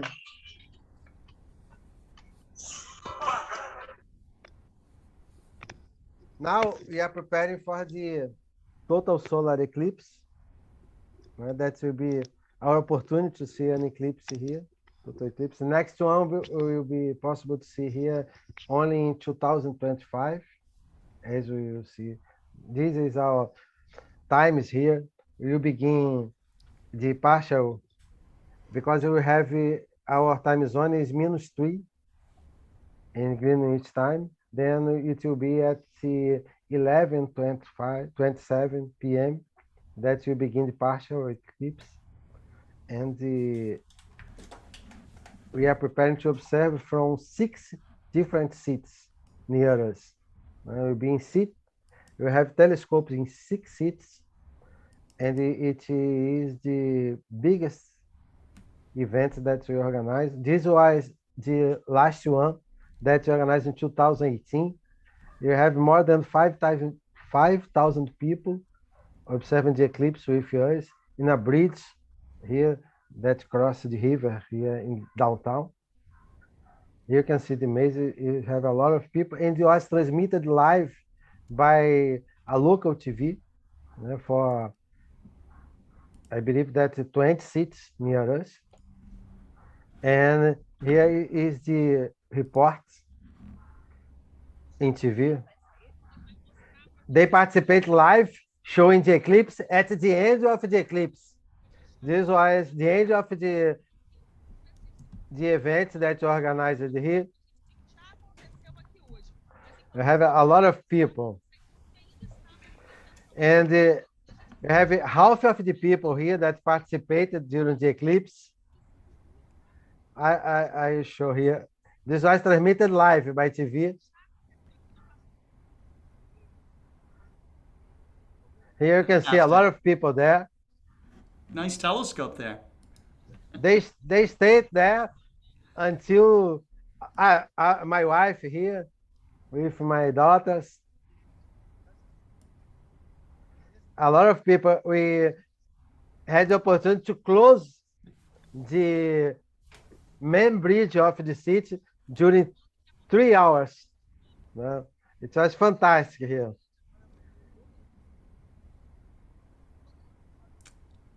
It's wonderful to see so many people enjoying a celestial event like this. I had a lot of people there. It's just fantastic. But before this, we organized another one in 2015 that was in the main public square of our city. It is the same place where we organized the main event for the observation of this eclipse. We will be the headquarters of our group to coordinate activities in other cities. And this is what happened in 2015.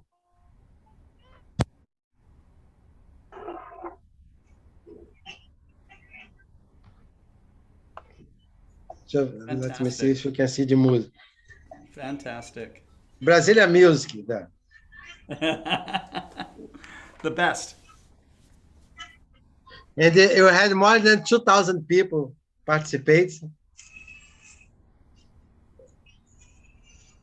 Here you need to have music, to make the observation. Yes. This time I think that will not be possible because it will be very late.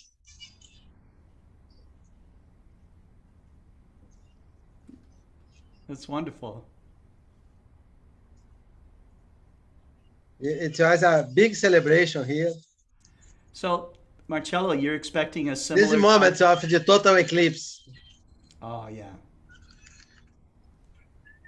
You're expecting a similar size crowd this time? Now I'm going to show, and we are visiting schools to talk about our project and to talk about the eclipse in this period. This was the activity that we had last Friday. We have more than 100 students participating. And yesterday and today in this school, talk again about eclipse. We are visiting many schools now this period. And I hope the weather help us and we can organize a big event. And we will transmit live and we'll do our best to be in your broadcast, Scott. Thank you. Thank you so much, Thank Marcello. you very much. Thank Let you. me stop sharing here. That's It will be great. a very special moment. I hope everybody have the opportunity to see the total eclipse now. Marcello, how many people are you expecting to be at your event this weekend? We are organizing 6 seats, different seats. Right? Okay. And in our seat, that will be our group, main group will be here. Yes. It will be, for us, it will be very late, but we are waiting more than 1,000 people there. 12,000. Wow. 1,000. 1,000. Okay. 1,000. Still. But we don't know. Maybe we have more. I don't know, because the image that I show of the bridge, we asked them to close only one line of the bridge. When we arrived there, we have many people selling popcorn, hot dogs, and they closed all the bridge, and we have a lot of people, more than 5,000 people that was in the bridge observing the eclipse. Oh, that sounds like fun. We don't know what to happen because it will be very late here. Right? We will finish 3 a.m. and it's very 3 late. a.m. And 3 a.m. and it is from Sunday to Monday. Right? They will begin to work Monday. I don't know, but we're expecting more or less 1,000 people. They will turn off all the lights of the public square. Wow. And you have policemen there, our telescopes. I don't know what will happen. Huh? It will be very late, but I hope that many people participate. Yes, me too. I think they will. We will transmit live, and we'll do our best to join your broadcast live. Wonderful. Thank you, Marcello. I'm looking for people that want to broadcast live their views or their experience, or to give short presentations on that night. So I've already put out the RSVP for that. If you're listening in the audience, you want to join, you're in the path of the eclipse, certainly get in contact with me. Be very happy to put you on the program. Well, up next is Bob Fugate, Robert Q. Fugate, as you might find him on the internet. He is someone that played a principal role in laser-guided adaptive optics technology for large telescopes. But he is an amazing amateur astrophotographer, and he applies his scientific mind to his images, but he also has this really amazing artistic side. And I think that the images we've seen so far in his presentations, I think this makes the 3rd or 4th time he's been on Global Star Party, and I'm so happy he's sharing his work with us. Bob, it's all yours. Okay, thank you so much, Scott. And I'm happy to be here. I was looking at Jason's website after last week, or whatever the last time he was on, and I'm completely blown away by his images. And so I consider myself a learning amateur compared to what he's doing. And when people tell me I've got great images, I tell them you don't get out very much or very far. That's not because true. There's a lot better astrophotographers out there than me. At any rate, let me share my screen, and I have some sad news to start with. Let's see. I don't know how many in the audience know of David Fried. He is the free world's or the world's expert on atmospheric optics. And unfortunately, he died last week on Thursday. And he was 89. He was a very good friend of mine. And we worked very closely together for 40 years. Seems like forever.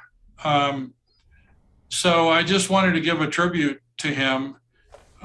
Here, I tried to find some photos, and I think I have some others, but this one was made in 2009, and it's appropriate because it also has Daryl Greenwood in it. Daryl Greenwood did the seminal work on understanding the speed at which an adaptive optic system needs to operate. And he has a frequency named after him, the Greenwood frequency. So here I am, standing between the shoulders of giants, so to speak. And I feel very privileged to have been able to work with these folks. At any rate, I'm really saddened to learn that David has passed away, and you know, there'll be hopefully happier times. Okay, I wanted to talk about a couple of things. One, these collisions, and you know, it's generally thought that probably an asteroid was responsible for the Cretaceous extinction event of about 65 or 66 million years ago.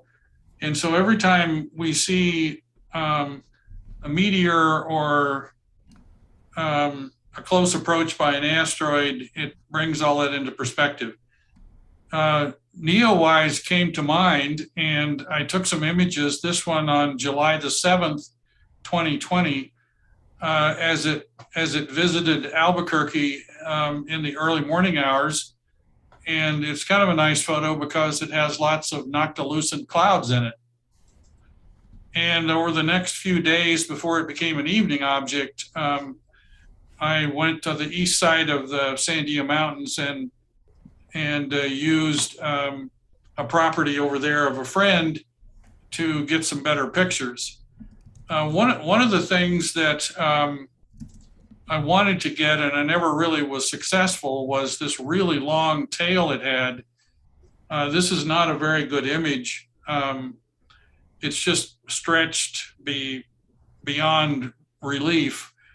And but there was a lot of stuff really far away. So it was quite an amazing comet. And even though it didn't seem to get a lot of recognition, it really did intrigue me. And here's a tripod mounted iPhone selfie done with a timer while I was at my friend's place. And I just found it amazing that you could take a photograph and see the comet with a cell phone. Right.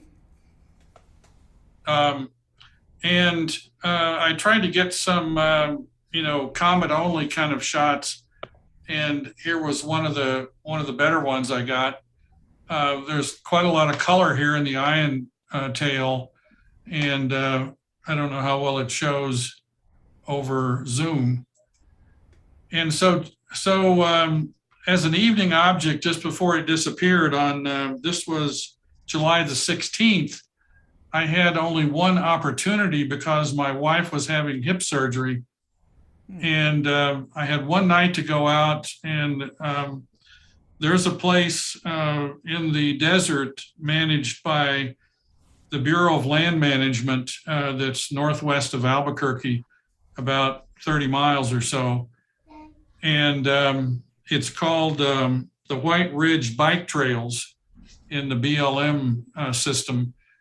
And you'll see in a moment why it's called that. But here's a shot, fairly wide angle, just right at sunset.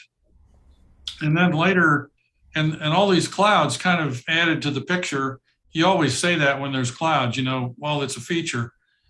But a little while later, when it was darker, I was able to get this shot. And if you can see the white in the picture here in the landscape, that's where this area gets its name of White Ridge.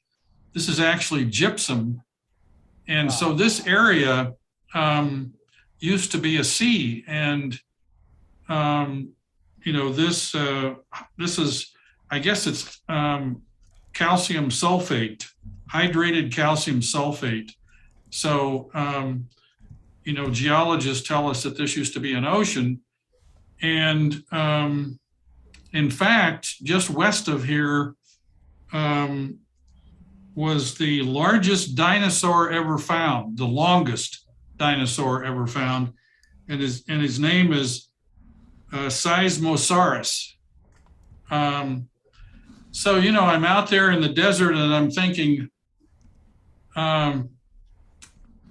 this would be the perfect spot. I better keep my eye out for a dinosaur. And so, you know, if you were a dinosaur and you saw this giant object headed toward you, what would you do? Well, you'd run screaming, and that's what's happening here.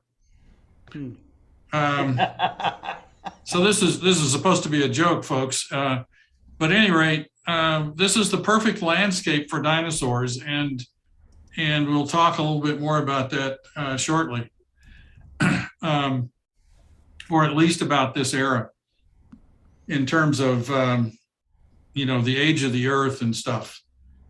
So in terms of small impactors that we heard about earlier, here's a shot I did. Again, this was just east of the Sandias, and I'm looking south here. This is the Geminid shower in December, and I thought I'd try for, you know, looking away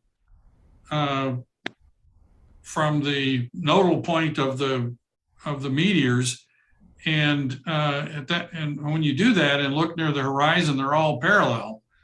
So this kind of looks like, you know, the Earth is under attack here by meteors. And then I have one more to show, and this one I took in my backyard just by accident. I actually had a new lens, and this was earlier in December. It's going in the right direction to be a Geminid meteor, but it's just early. This is Orion. Here's the Great Nebula. Here's the belt stars here, and Betelgeuse is up here. Sure. And in this case, I think this was a 60-second exposure.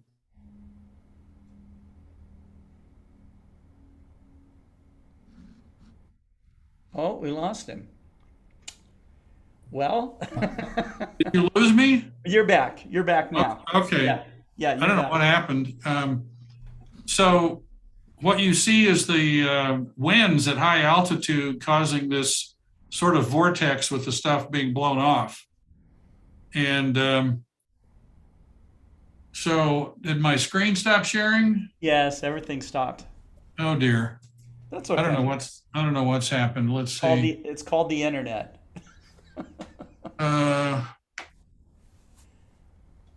So let me try again. Well, what's remarkable is that you could just pop right back in, you know. So that was good.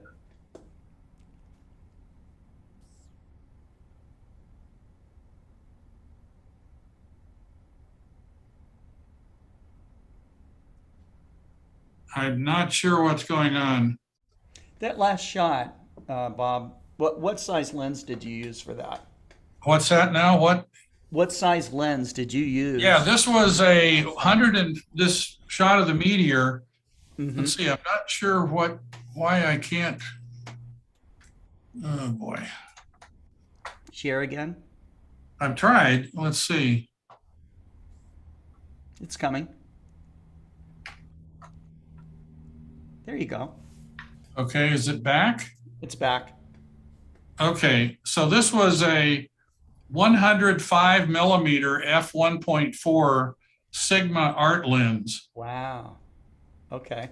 And it was wide open at f1.4. This camera was not an IR modified, not an Astro modified camera. So the H alpha stuff here in the Horsehead and Barnard's Loop is not very, and I haven't tried to stretch it out in any particular way. You'll also see all these little streaks here, which are geo satellites. Mm-hmm. I don't know if you can see them, but you can see some. They're kind of like all over the picture. This one here may not. Well, it's about the right length, so it probably is. Okay. So I thought the other interesting thing to talk about in terms of the geology is the Grand Canyon. And then 3 years ago, about 3 years ago, I had a great opportunity to go down the Colorado River. But before I get to that, let's talk just a little bit about the geology. And I don't really know much about this. I'm just, parroting what I heard on my raft trip, as well as what I've been able to get off the internet. But the Grand Canyon is just an incredible place for seeing back in time through the crust of the Earth to about 1.7 billion years, 1.7 billion years, 1,700 million years. And the first layer here is 270 million years. So that extinction occurred, near the surface. And that's why I guess we find dinosaurs not very deep. But the most incredible thing was being able to go down the river and see all of this unfold. The further you go down the river, the deeper you go. And let me mention this great unconformity. This is a gap of 1.2 million years that somehow disappeared in various places. So this layer of rocks, it doesn't show up in some locations. And you go from about 600 million years to 1.8 million years. And so there's this 1.2 billion year gap in the history of the geology. And I'll show you a picture of that later. So the river starts at Glen Canyon Dam, which forms Lake Powell in northeastern Arizona. And here's somebody fishing.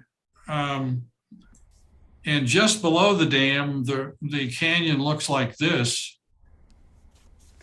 Yeah. So in 2019, in late August, I was invited on a photographer's raft trip by this fellow here, DeWitt Jones. He's a former National Geographic photographer, and he's just an incredible person. His mantra is celebrate what's right with the world. And it's really a refreshing philosophy. Yes. We had 2 rafts that were motorized. And here you see the picture of the crew. This was the senior expedition captain. He had been down the river 273 times.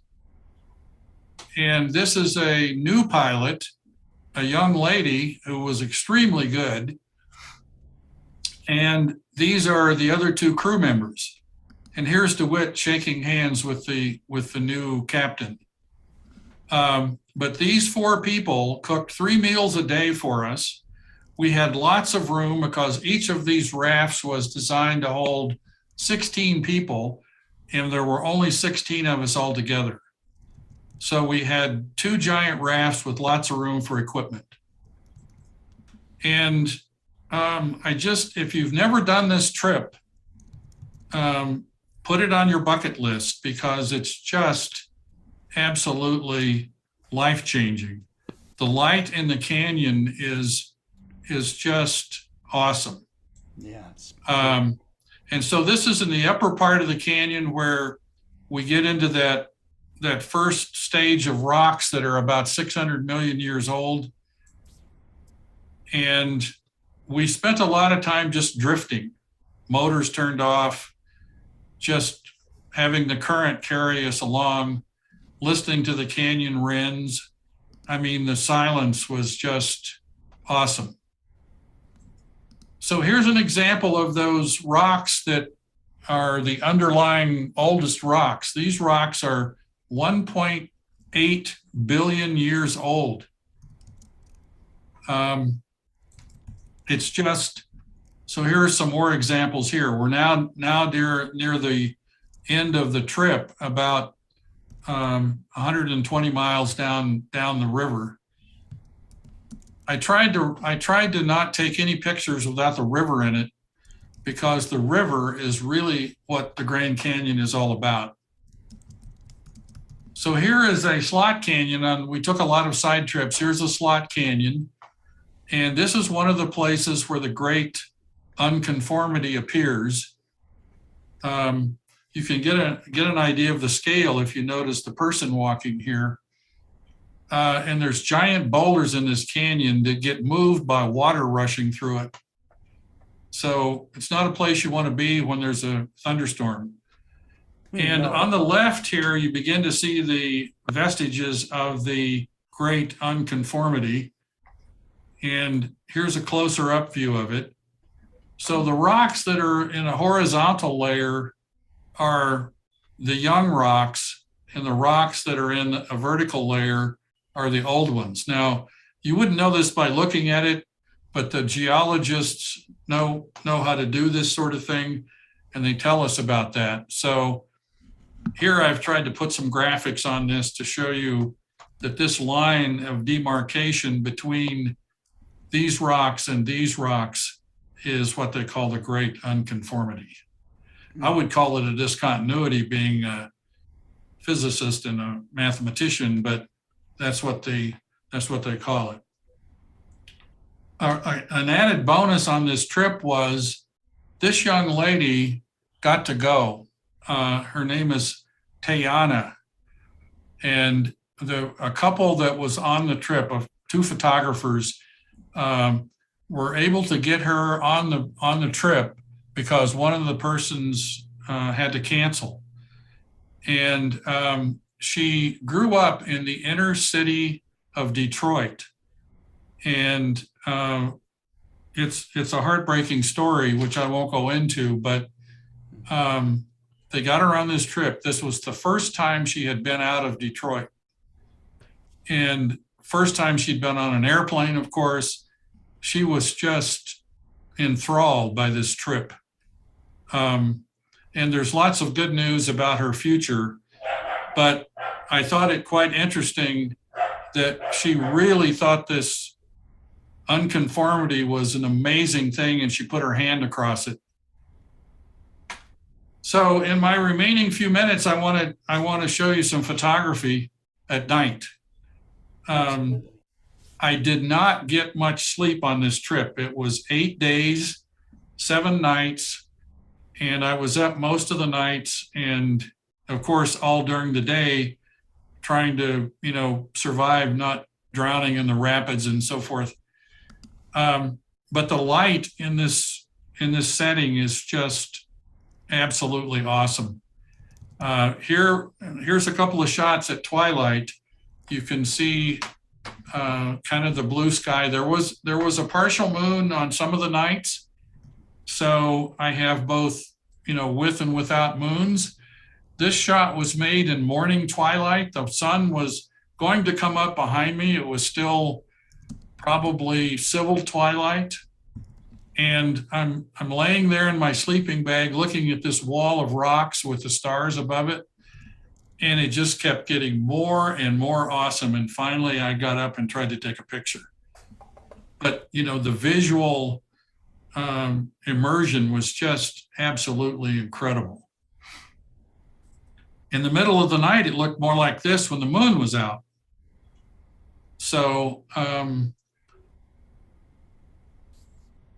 then in the darkest part of the night, it sort of looks like this. Just an incredible experience. The Grand Canyon is, of course, an international dark site, and rightly so. Here's another twilight shot. So I had hiked quite some ways from where the campsite was, where we camped with the rafts, down to get, and you'll see the shot here in a little bit, of the Milky Way in the canyon. And when I was hiking back in the morning, I saw this shot with the moon. Here's the crescent moon here. And there was, this beautiful color in the sky from the sun rising. And I just had to stop and try to take a picture. I started and I set up and I suddenly realized I didn't have the river in the shot. And then I moved to get the river in the shot and I didn't have the moon in the shot. So I moved again. And meanwhile, it was getting lighter and I thought I was going to lose the shot. I felt like Ansel Adams shooting that moonrise over Hernandez shot when he was describing racing around trying to get the shot before the light went. So, and then here's another twilight shot, this one in the evening. And these mountains were just on fire.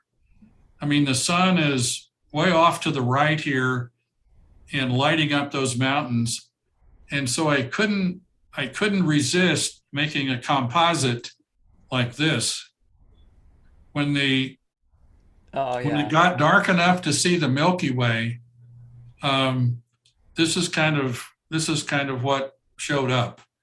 This turned out to be an astronomy picture of the day by accident, because one of the astronomers, I can't remember which one, I had posted this on Flickr, I think, and he contacted me and wanted me to submit it. So that's the best kind of astronomy picture of the day experience. Absolutely.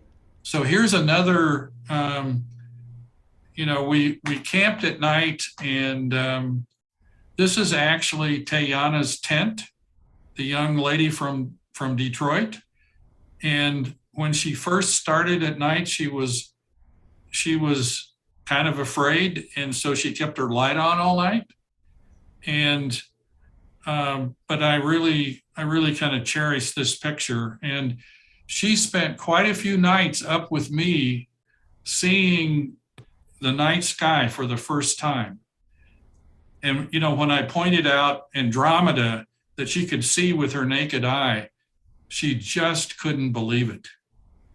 And this was just a huge experience for her. Beautiful. So, I kept hoping that we were going to camp every night in a place. My vision for this trip was the Milky Way rising out of the, central part of the walls of the canyon. And on the second, well, I'll get to that. The river is green, and it's 55-degree temperature water. So if you get too hot during the day, you just jump in for a while and it instantly cooled off. But at night, you're treated to just, incredible views of the sky.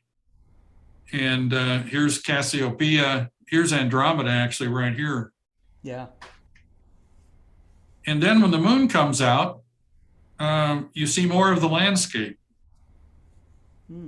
And here are the boats tied up, the rafts tied up. And if you look closely, you'll see there's people sleeping on it. That's the crew. They slept on the rafts every night. And there's the moon and the beehive cluster. But even when the moon is out, you see the Milky Way. Oh, yeah. That's testimony to how transparent. So finally, the second to the last night, we found a location. I had to hike like a half a mile to get to it. But I was able to get the shot that I had envisioned, and here it is. Then I changed lenses.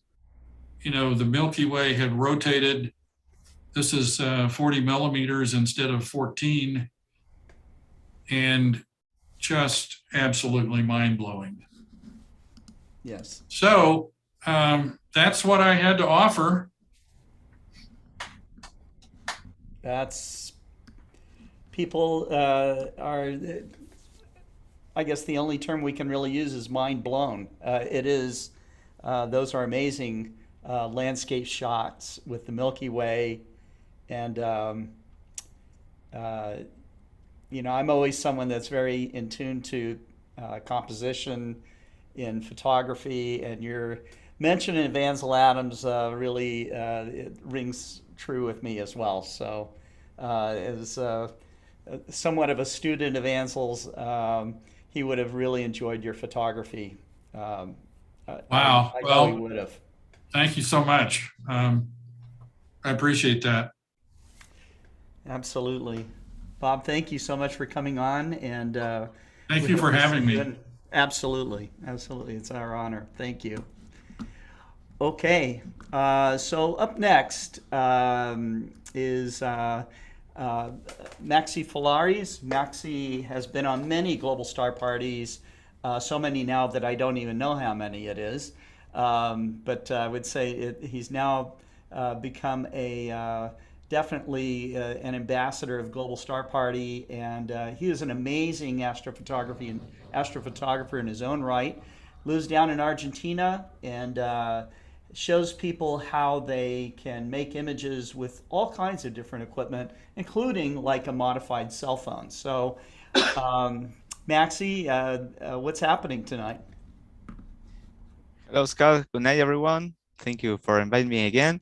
And you know, the last GSP was my first anniversary to be here with you. Okay. So, well, good night, everyone. What I want to show you tonight is what I've been doing this a couple of days ago. Let me share my screen. Okay. All right. Do you see it? Yes. Excellent. So basically what I want to show you is that I have this new gear that this is a lens to get a more field of view. I think it's to 5 to 22, and I want to I have to get practice with this lens because it's really difficult to get focus, and well, I want to work with my ZWO but also with my DSLR camera. Anyway, I was practicing with my dog, Sophie, taking this picture with my DSLR. She was super watching, green eyes. Yeah, she was watching me like, what are you doing, man? I want to get inside. But, well, I was only practicing with taking single shots. And then a couple of days, I started to build this kind of cover to put it in front of my Newton telescope. This is, like we say, rubber EVA or Goma EVA with 5 millimeters of size, and it's really flexible. But when you get surrounded, it's really really tough. So I want to build this because I have some interference with the temperature and the humidity of the environment. So to get more protect the mirrors and the lens in the camera corrector. So I try to be more detailed to build this, and I was really happy to that it fits really good. But I realized when I get to get practicing, it was really long, so I had to short a little bit. But anyway, this picture Marcos Santa Rosa sent me a couple days ago of how it looks the observatory in Alberti. This is at night. You can see now they have lights outside to illuminate the place, and so around this place it's all formed. It's like a lighthouse in the middle of the darkness. But of course, when we go to here, you can turn off the lights and then start to watch.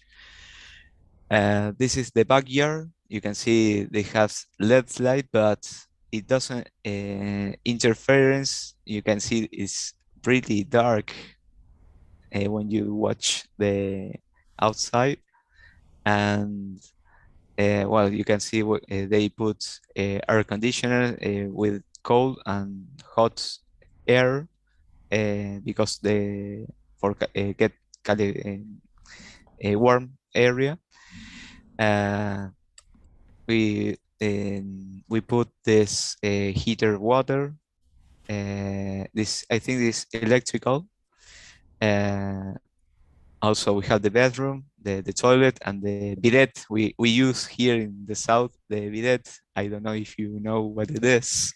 This is to wash your back. So, well, they built this little kitchen to everyone who wants to wash dishes or prepare some food. This place is going to be really, really good to stay in there. So days ago, I invited to a friend that he wants to do some pictures of really good skies because he's nearby Nikos city. He's from Longchamps, and he has a really pollution sky. So I invited to him. He would say, "Yeah, I will try to travel." So we met here in Chirigoya and ran away to Alberti. And here's him, Javier Aguilar. He's working with 8 inches f5 telescope with an NQ6 mount.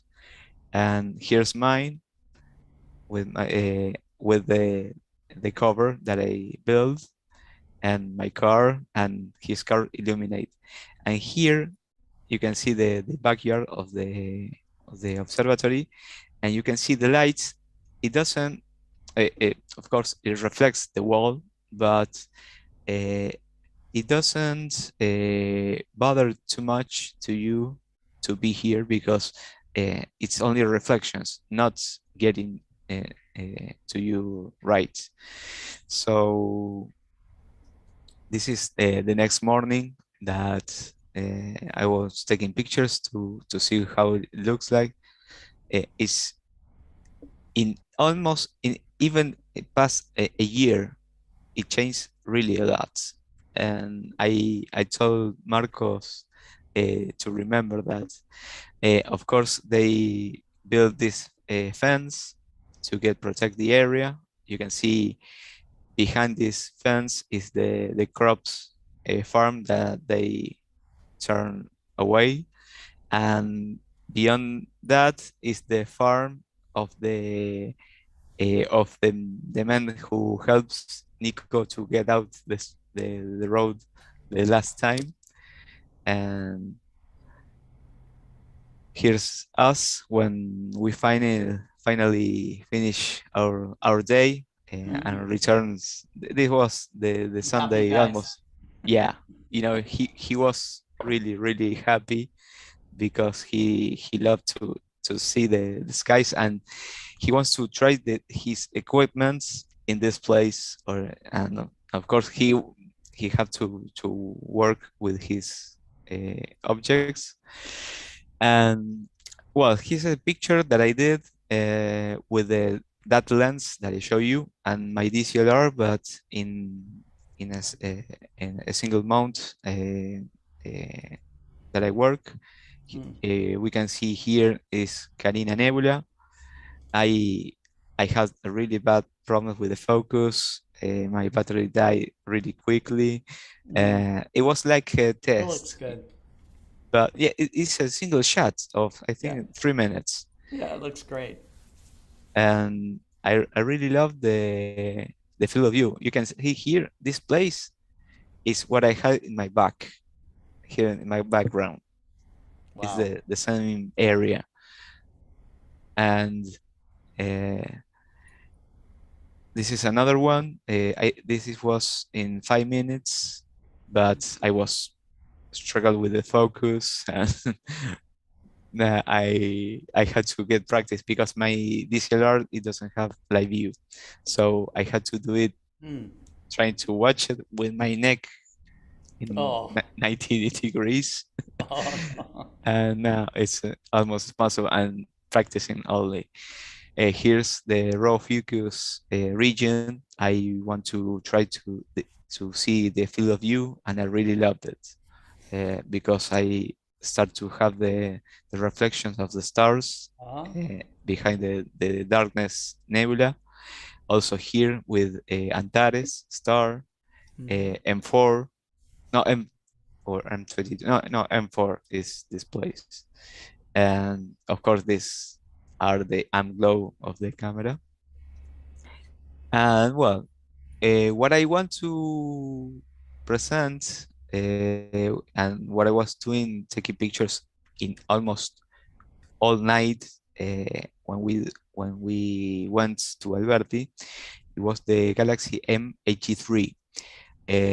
I was taking pictures like almost 5 hours, I think, but I was fighting with the wind because it comes from the north, and the following and the guiding it was like shaking, and I had to trash almost more than the half pictures because I only could stack 2 hours of integration, but anyway I could have a really good data. Let me show you. This is a single picture in these skies. This is 100% of full resolution. This is M83 with these tiny galaxies, stars, and almost another tiny galaxies in the back. Of course, red dots of hot pixels. And well, this is the field of view that I had with my scope, and the only place that I was shooting. So when I stuck and try to see what I get in these 2 hours of stacking, I have this. This is a auto stretching, with the screen transfer function, and so it's really shining. And of course, I could have a much more data. You can see here that there are these 2 galaxies, but here we have another one more down. I think it was another. There's one there. Right here, another one. Here's another one. Here in the left of the here down, there's a couple more. There's really far away. Here's another one, and another one, and it comes popping up. So when I process this picture, I get this. I really love the kind of colors that I had, and of course I lose some kind of data in the background, I think, with the galaxies, but the principal place to get the spiral arms, the nebulosity, the colors of the inside of this nebulosity, and the core, it really blew my mind. I remember when I was taking pictures with my cell phone to this place, with my modified cell phone and also with ocular projection. And now getting this, of course, is a huge advance.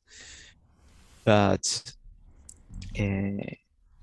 anyway, taking this with a cell phone, it's a huge advance, I think, also. So, well, this is my picture that I was only working these days.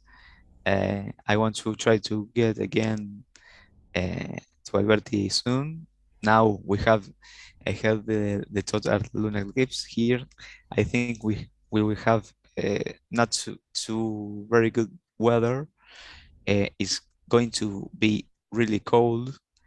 And Scott, I will try to be doing some live broadcast, but maybe a little moments. I don't know what I could see from here, but I'll try to do some connections. So, well, thank you. We can only try. Thank you, Maxi. Thank you, guys, and I hope you liked it. Yeah, thank you so much. Impressive galaxy, Maxi. Amazing picture. Gracias, Cesar. Thank you. So, Cesar, it's great to have you on again. Yes, from the balcony. Yeah, so you're up on your balcony with your telescope, and looks to be maybe a little windy. Is there very much wind? Ever. If I go to the balcony, the wind appears. It's magic. Come on. Yes. Yeah, it was perfectly absolutely. calm before, right? Absolutely, yes. But cloudy in the evening. When I go to the balcony now, well, you can see some clouds, but I can touch with the Explore Scientific National Geographic series over a very old altitude mount. Tonight it's unable to take some pictures of the sky, but it's something that I can make maybe ahead in the next week if we have a clear nights. But I using a very simple and cheap totally planet cam. In the field that you have, that's something that is interesting, is that this optical tube assembly is very easy to use. It's very easy to point the objects. Really is something to enjoy for the moon, for planets, or something of deep sky. Like nebulas, of course, from the city, or some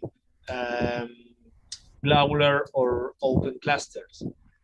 I can show you some pictures, one picture of the moon, because I can't show you a live image because the moon now is just behind a big tower.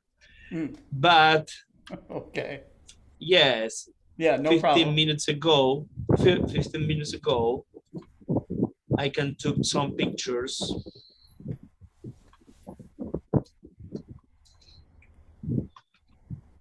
And really it's easy to have a great pictures.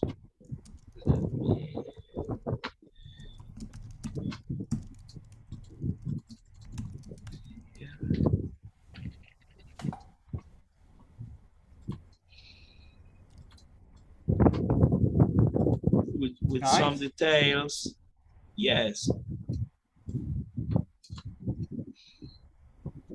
So this was taken earlier this evening, right? No, 15 minutes ago. 15 minutes ago. Because okay. in the evening it was totally cloudy. Yes. Yes. No. Now, it was now. Pretty was much, 15 minutes ago. Yes. Well, Camera's this is doing a good something. job. The photographer's doing a good job too. It's absolutely easy. No. It's not my my capacity. Absolutely no. It's a great telescope, but unfortunately, I can't use for deep skies image. But I tried. Maybe when I receive one for me, the Exos 100, I can try to make some exposure with the same camera, because actually many guided cameras that the private cameras actually are more sensitive, like Nico use actually, or because sensors like IMX 290, for example, from Sony, are excellent for guiding, and it's great for kids or for people that are starting to make some pictures in this kind of telescope with a wide angle field of view. It's an excellent option to try deep sky image from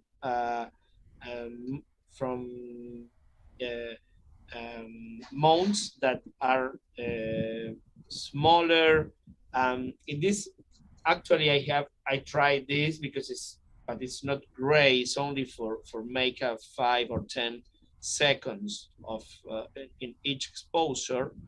But if you have an equatorial mount like a Exos 100, you have a very small portable observatory with a camera that is very easy to use, a planetary camera, a very small telescope and cheap, and a mount that is to use a small camera and objective, or this kind of telescope, or maybe something bigger.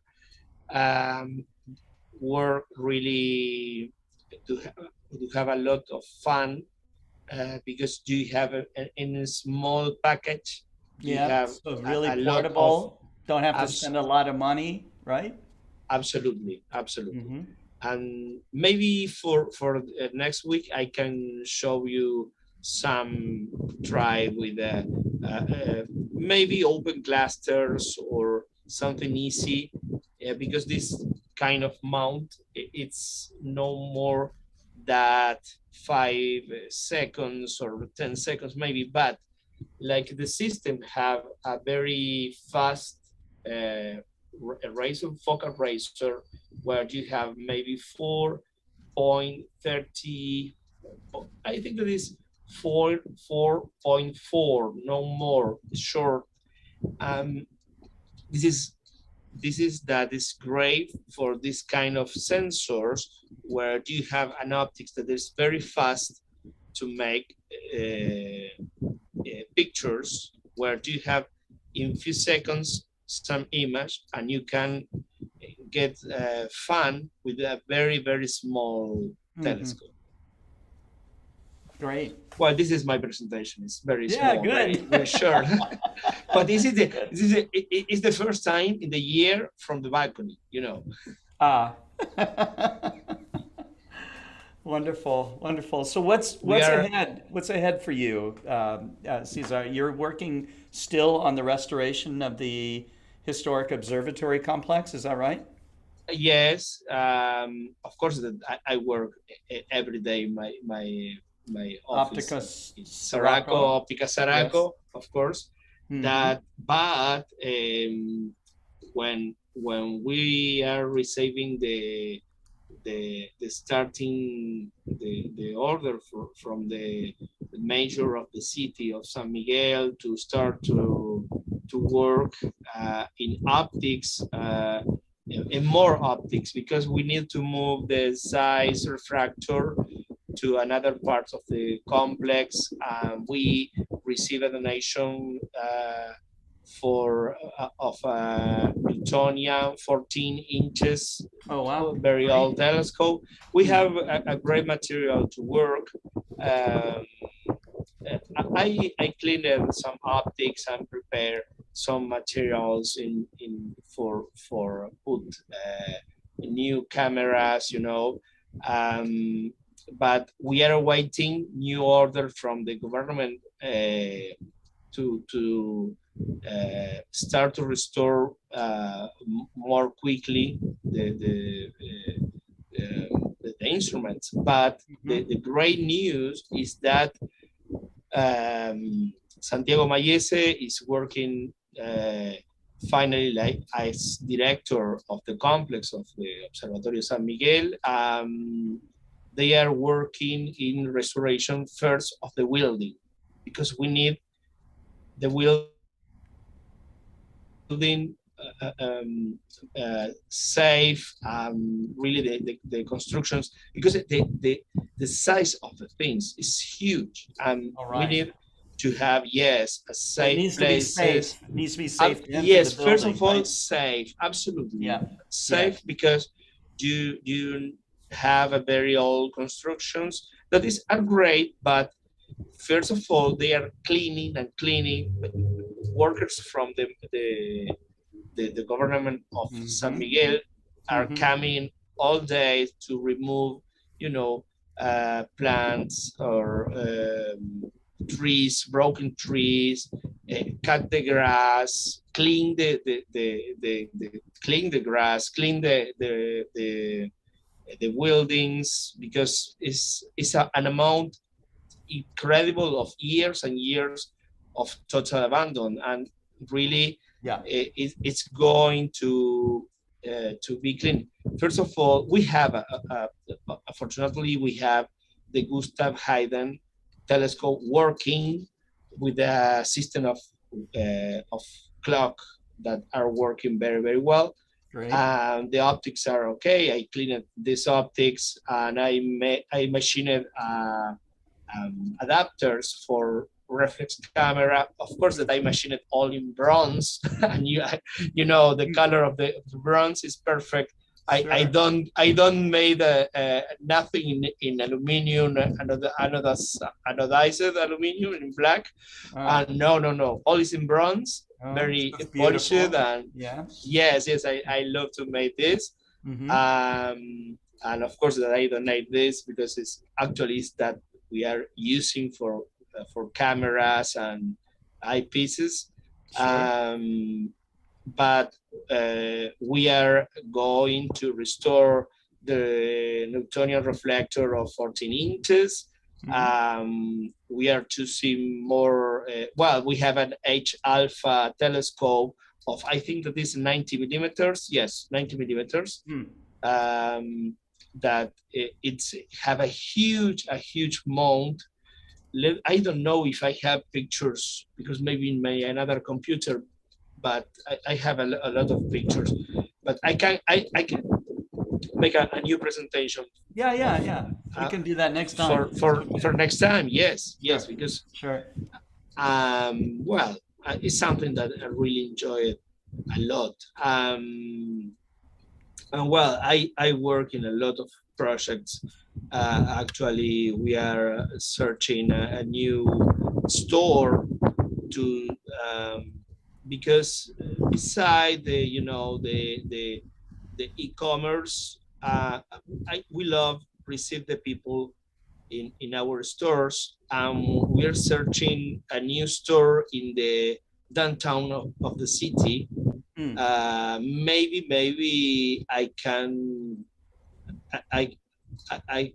get some news in few months.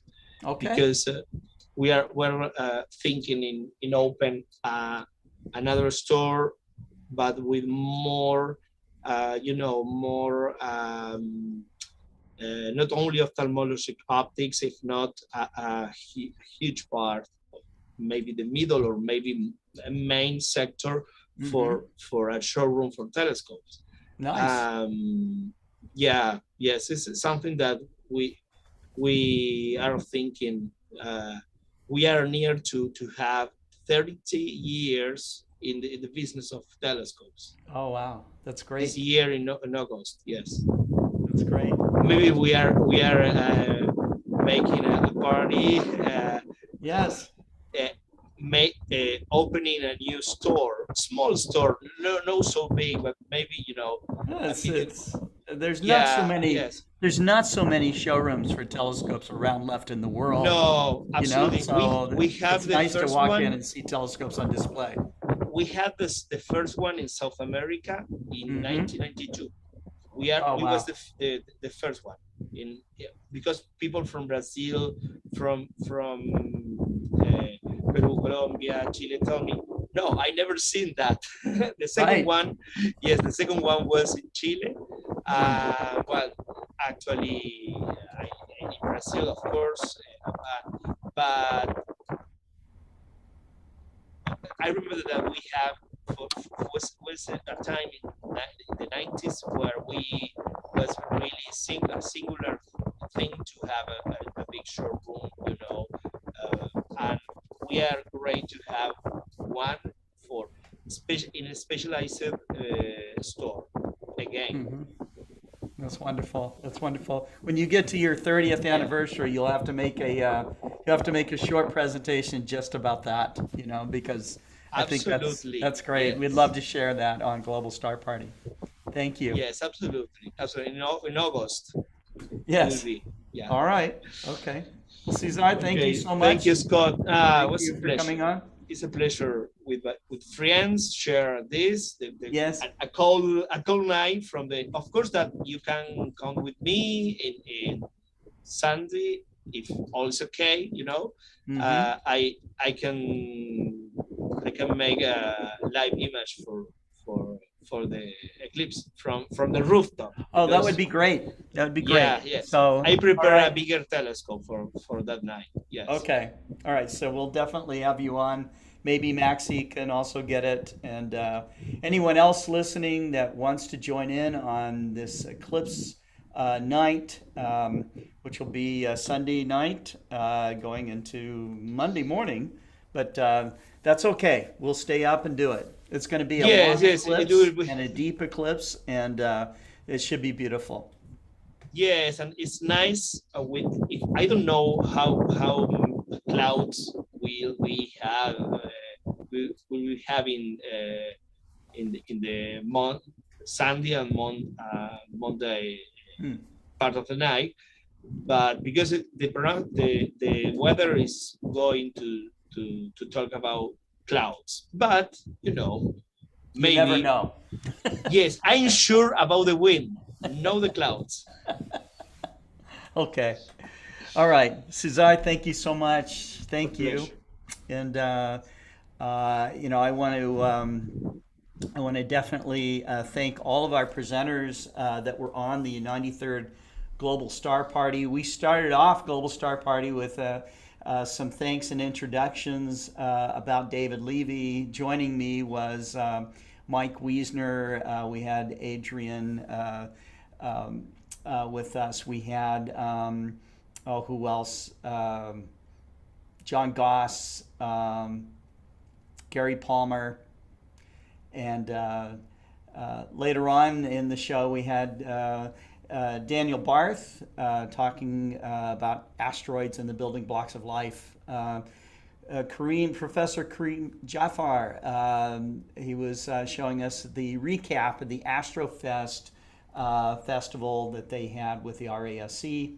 Jason Guenzel joined us from the vast reaches and showed us amazing deep sky astrophotos, including some movies that you got to go on to. Just search at Vast Reaches on Instagram or any social media and you'll find his work.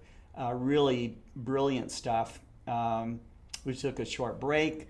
Nico could not join us because of some internet problems, but Dan Higgins and Peter Prow joined us to talk about Astroworld TV and the Masters of PixInsight.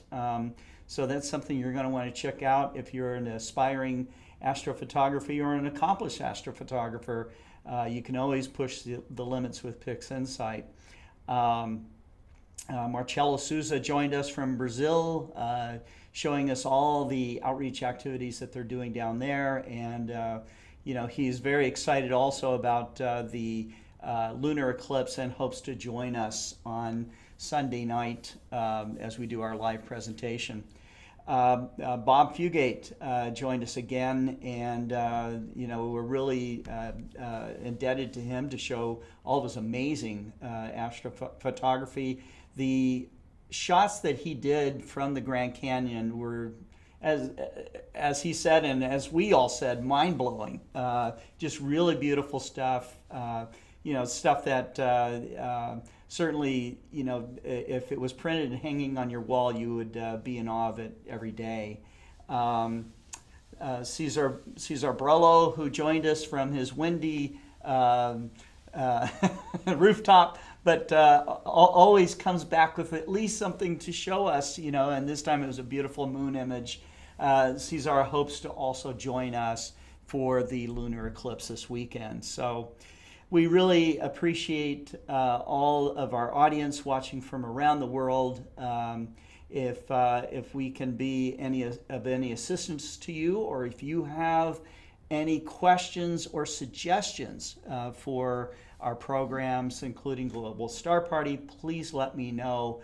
We will try to bring on as much as we can and answer all your questions. Until that time, the thing to do is to keep looking up, and as John Dobson would always say, and certainly also a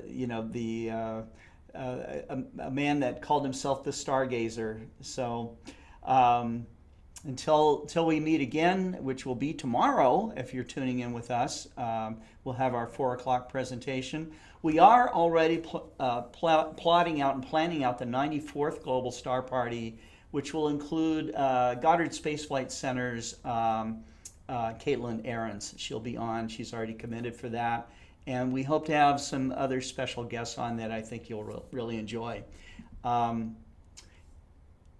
guess we'll be calling it a night. Thank you so much, and take care. Thank you, Scott. Thank you, Bob. Thank you. Thank you, Cesar. Good night, everyone. Good night, everyone. Good night. Good night. Good night. Good night. Good night, John Briggs. Take care.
you.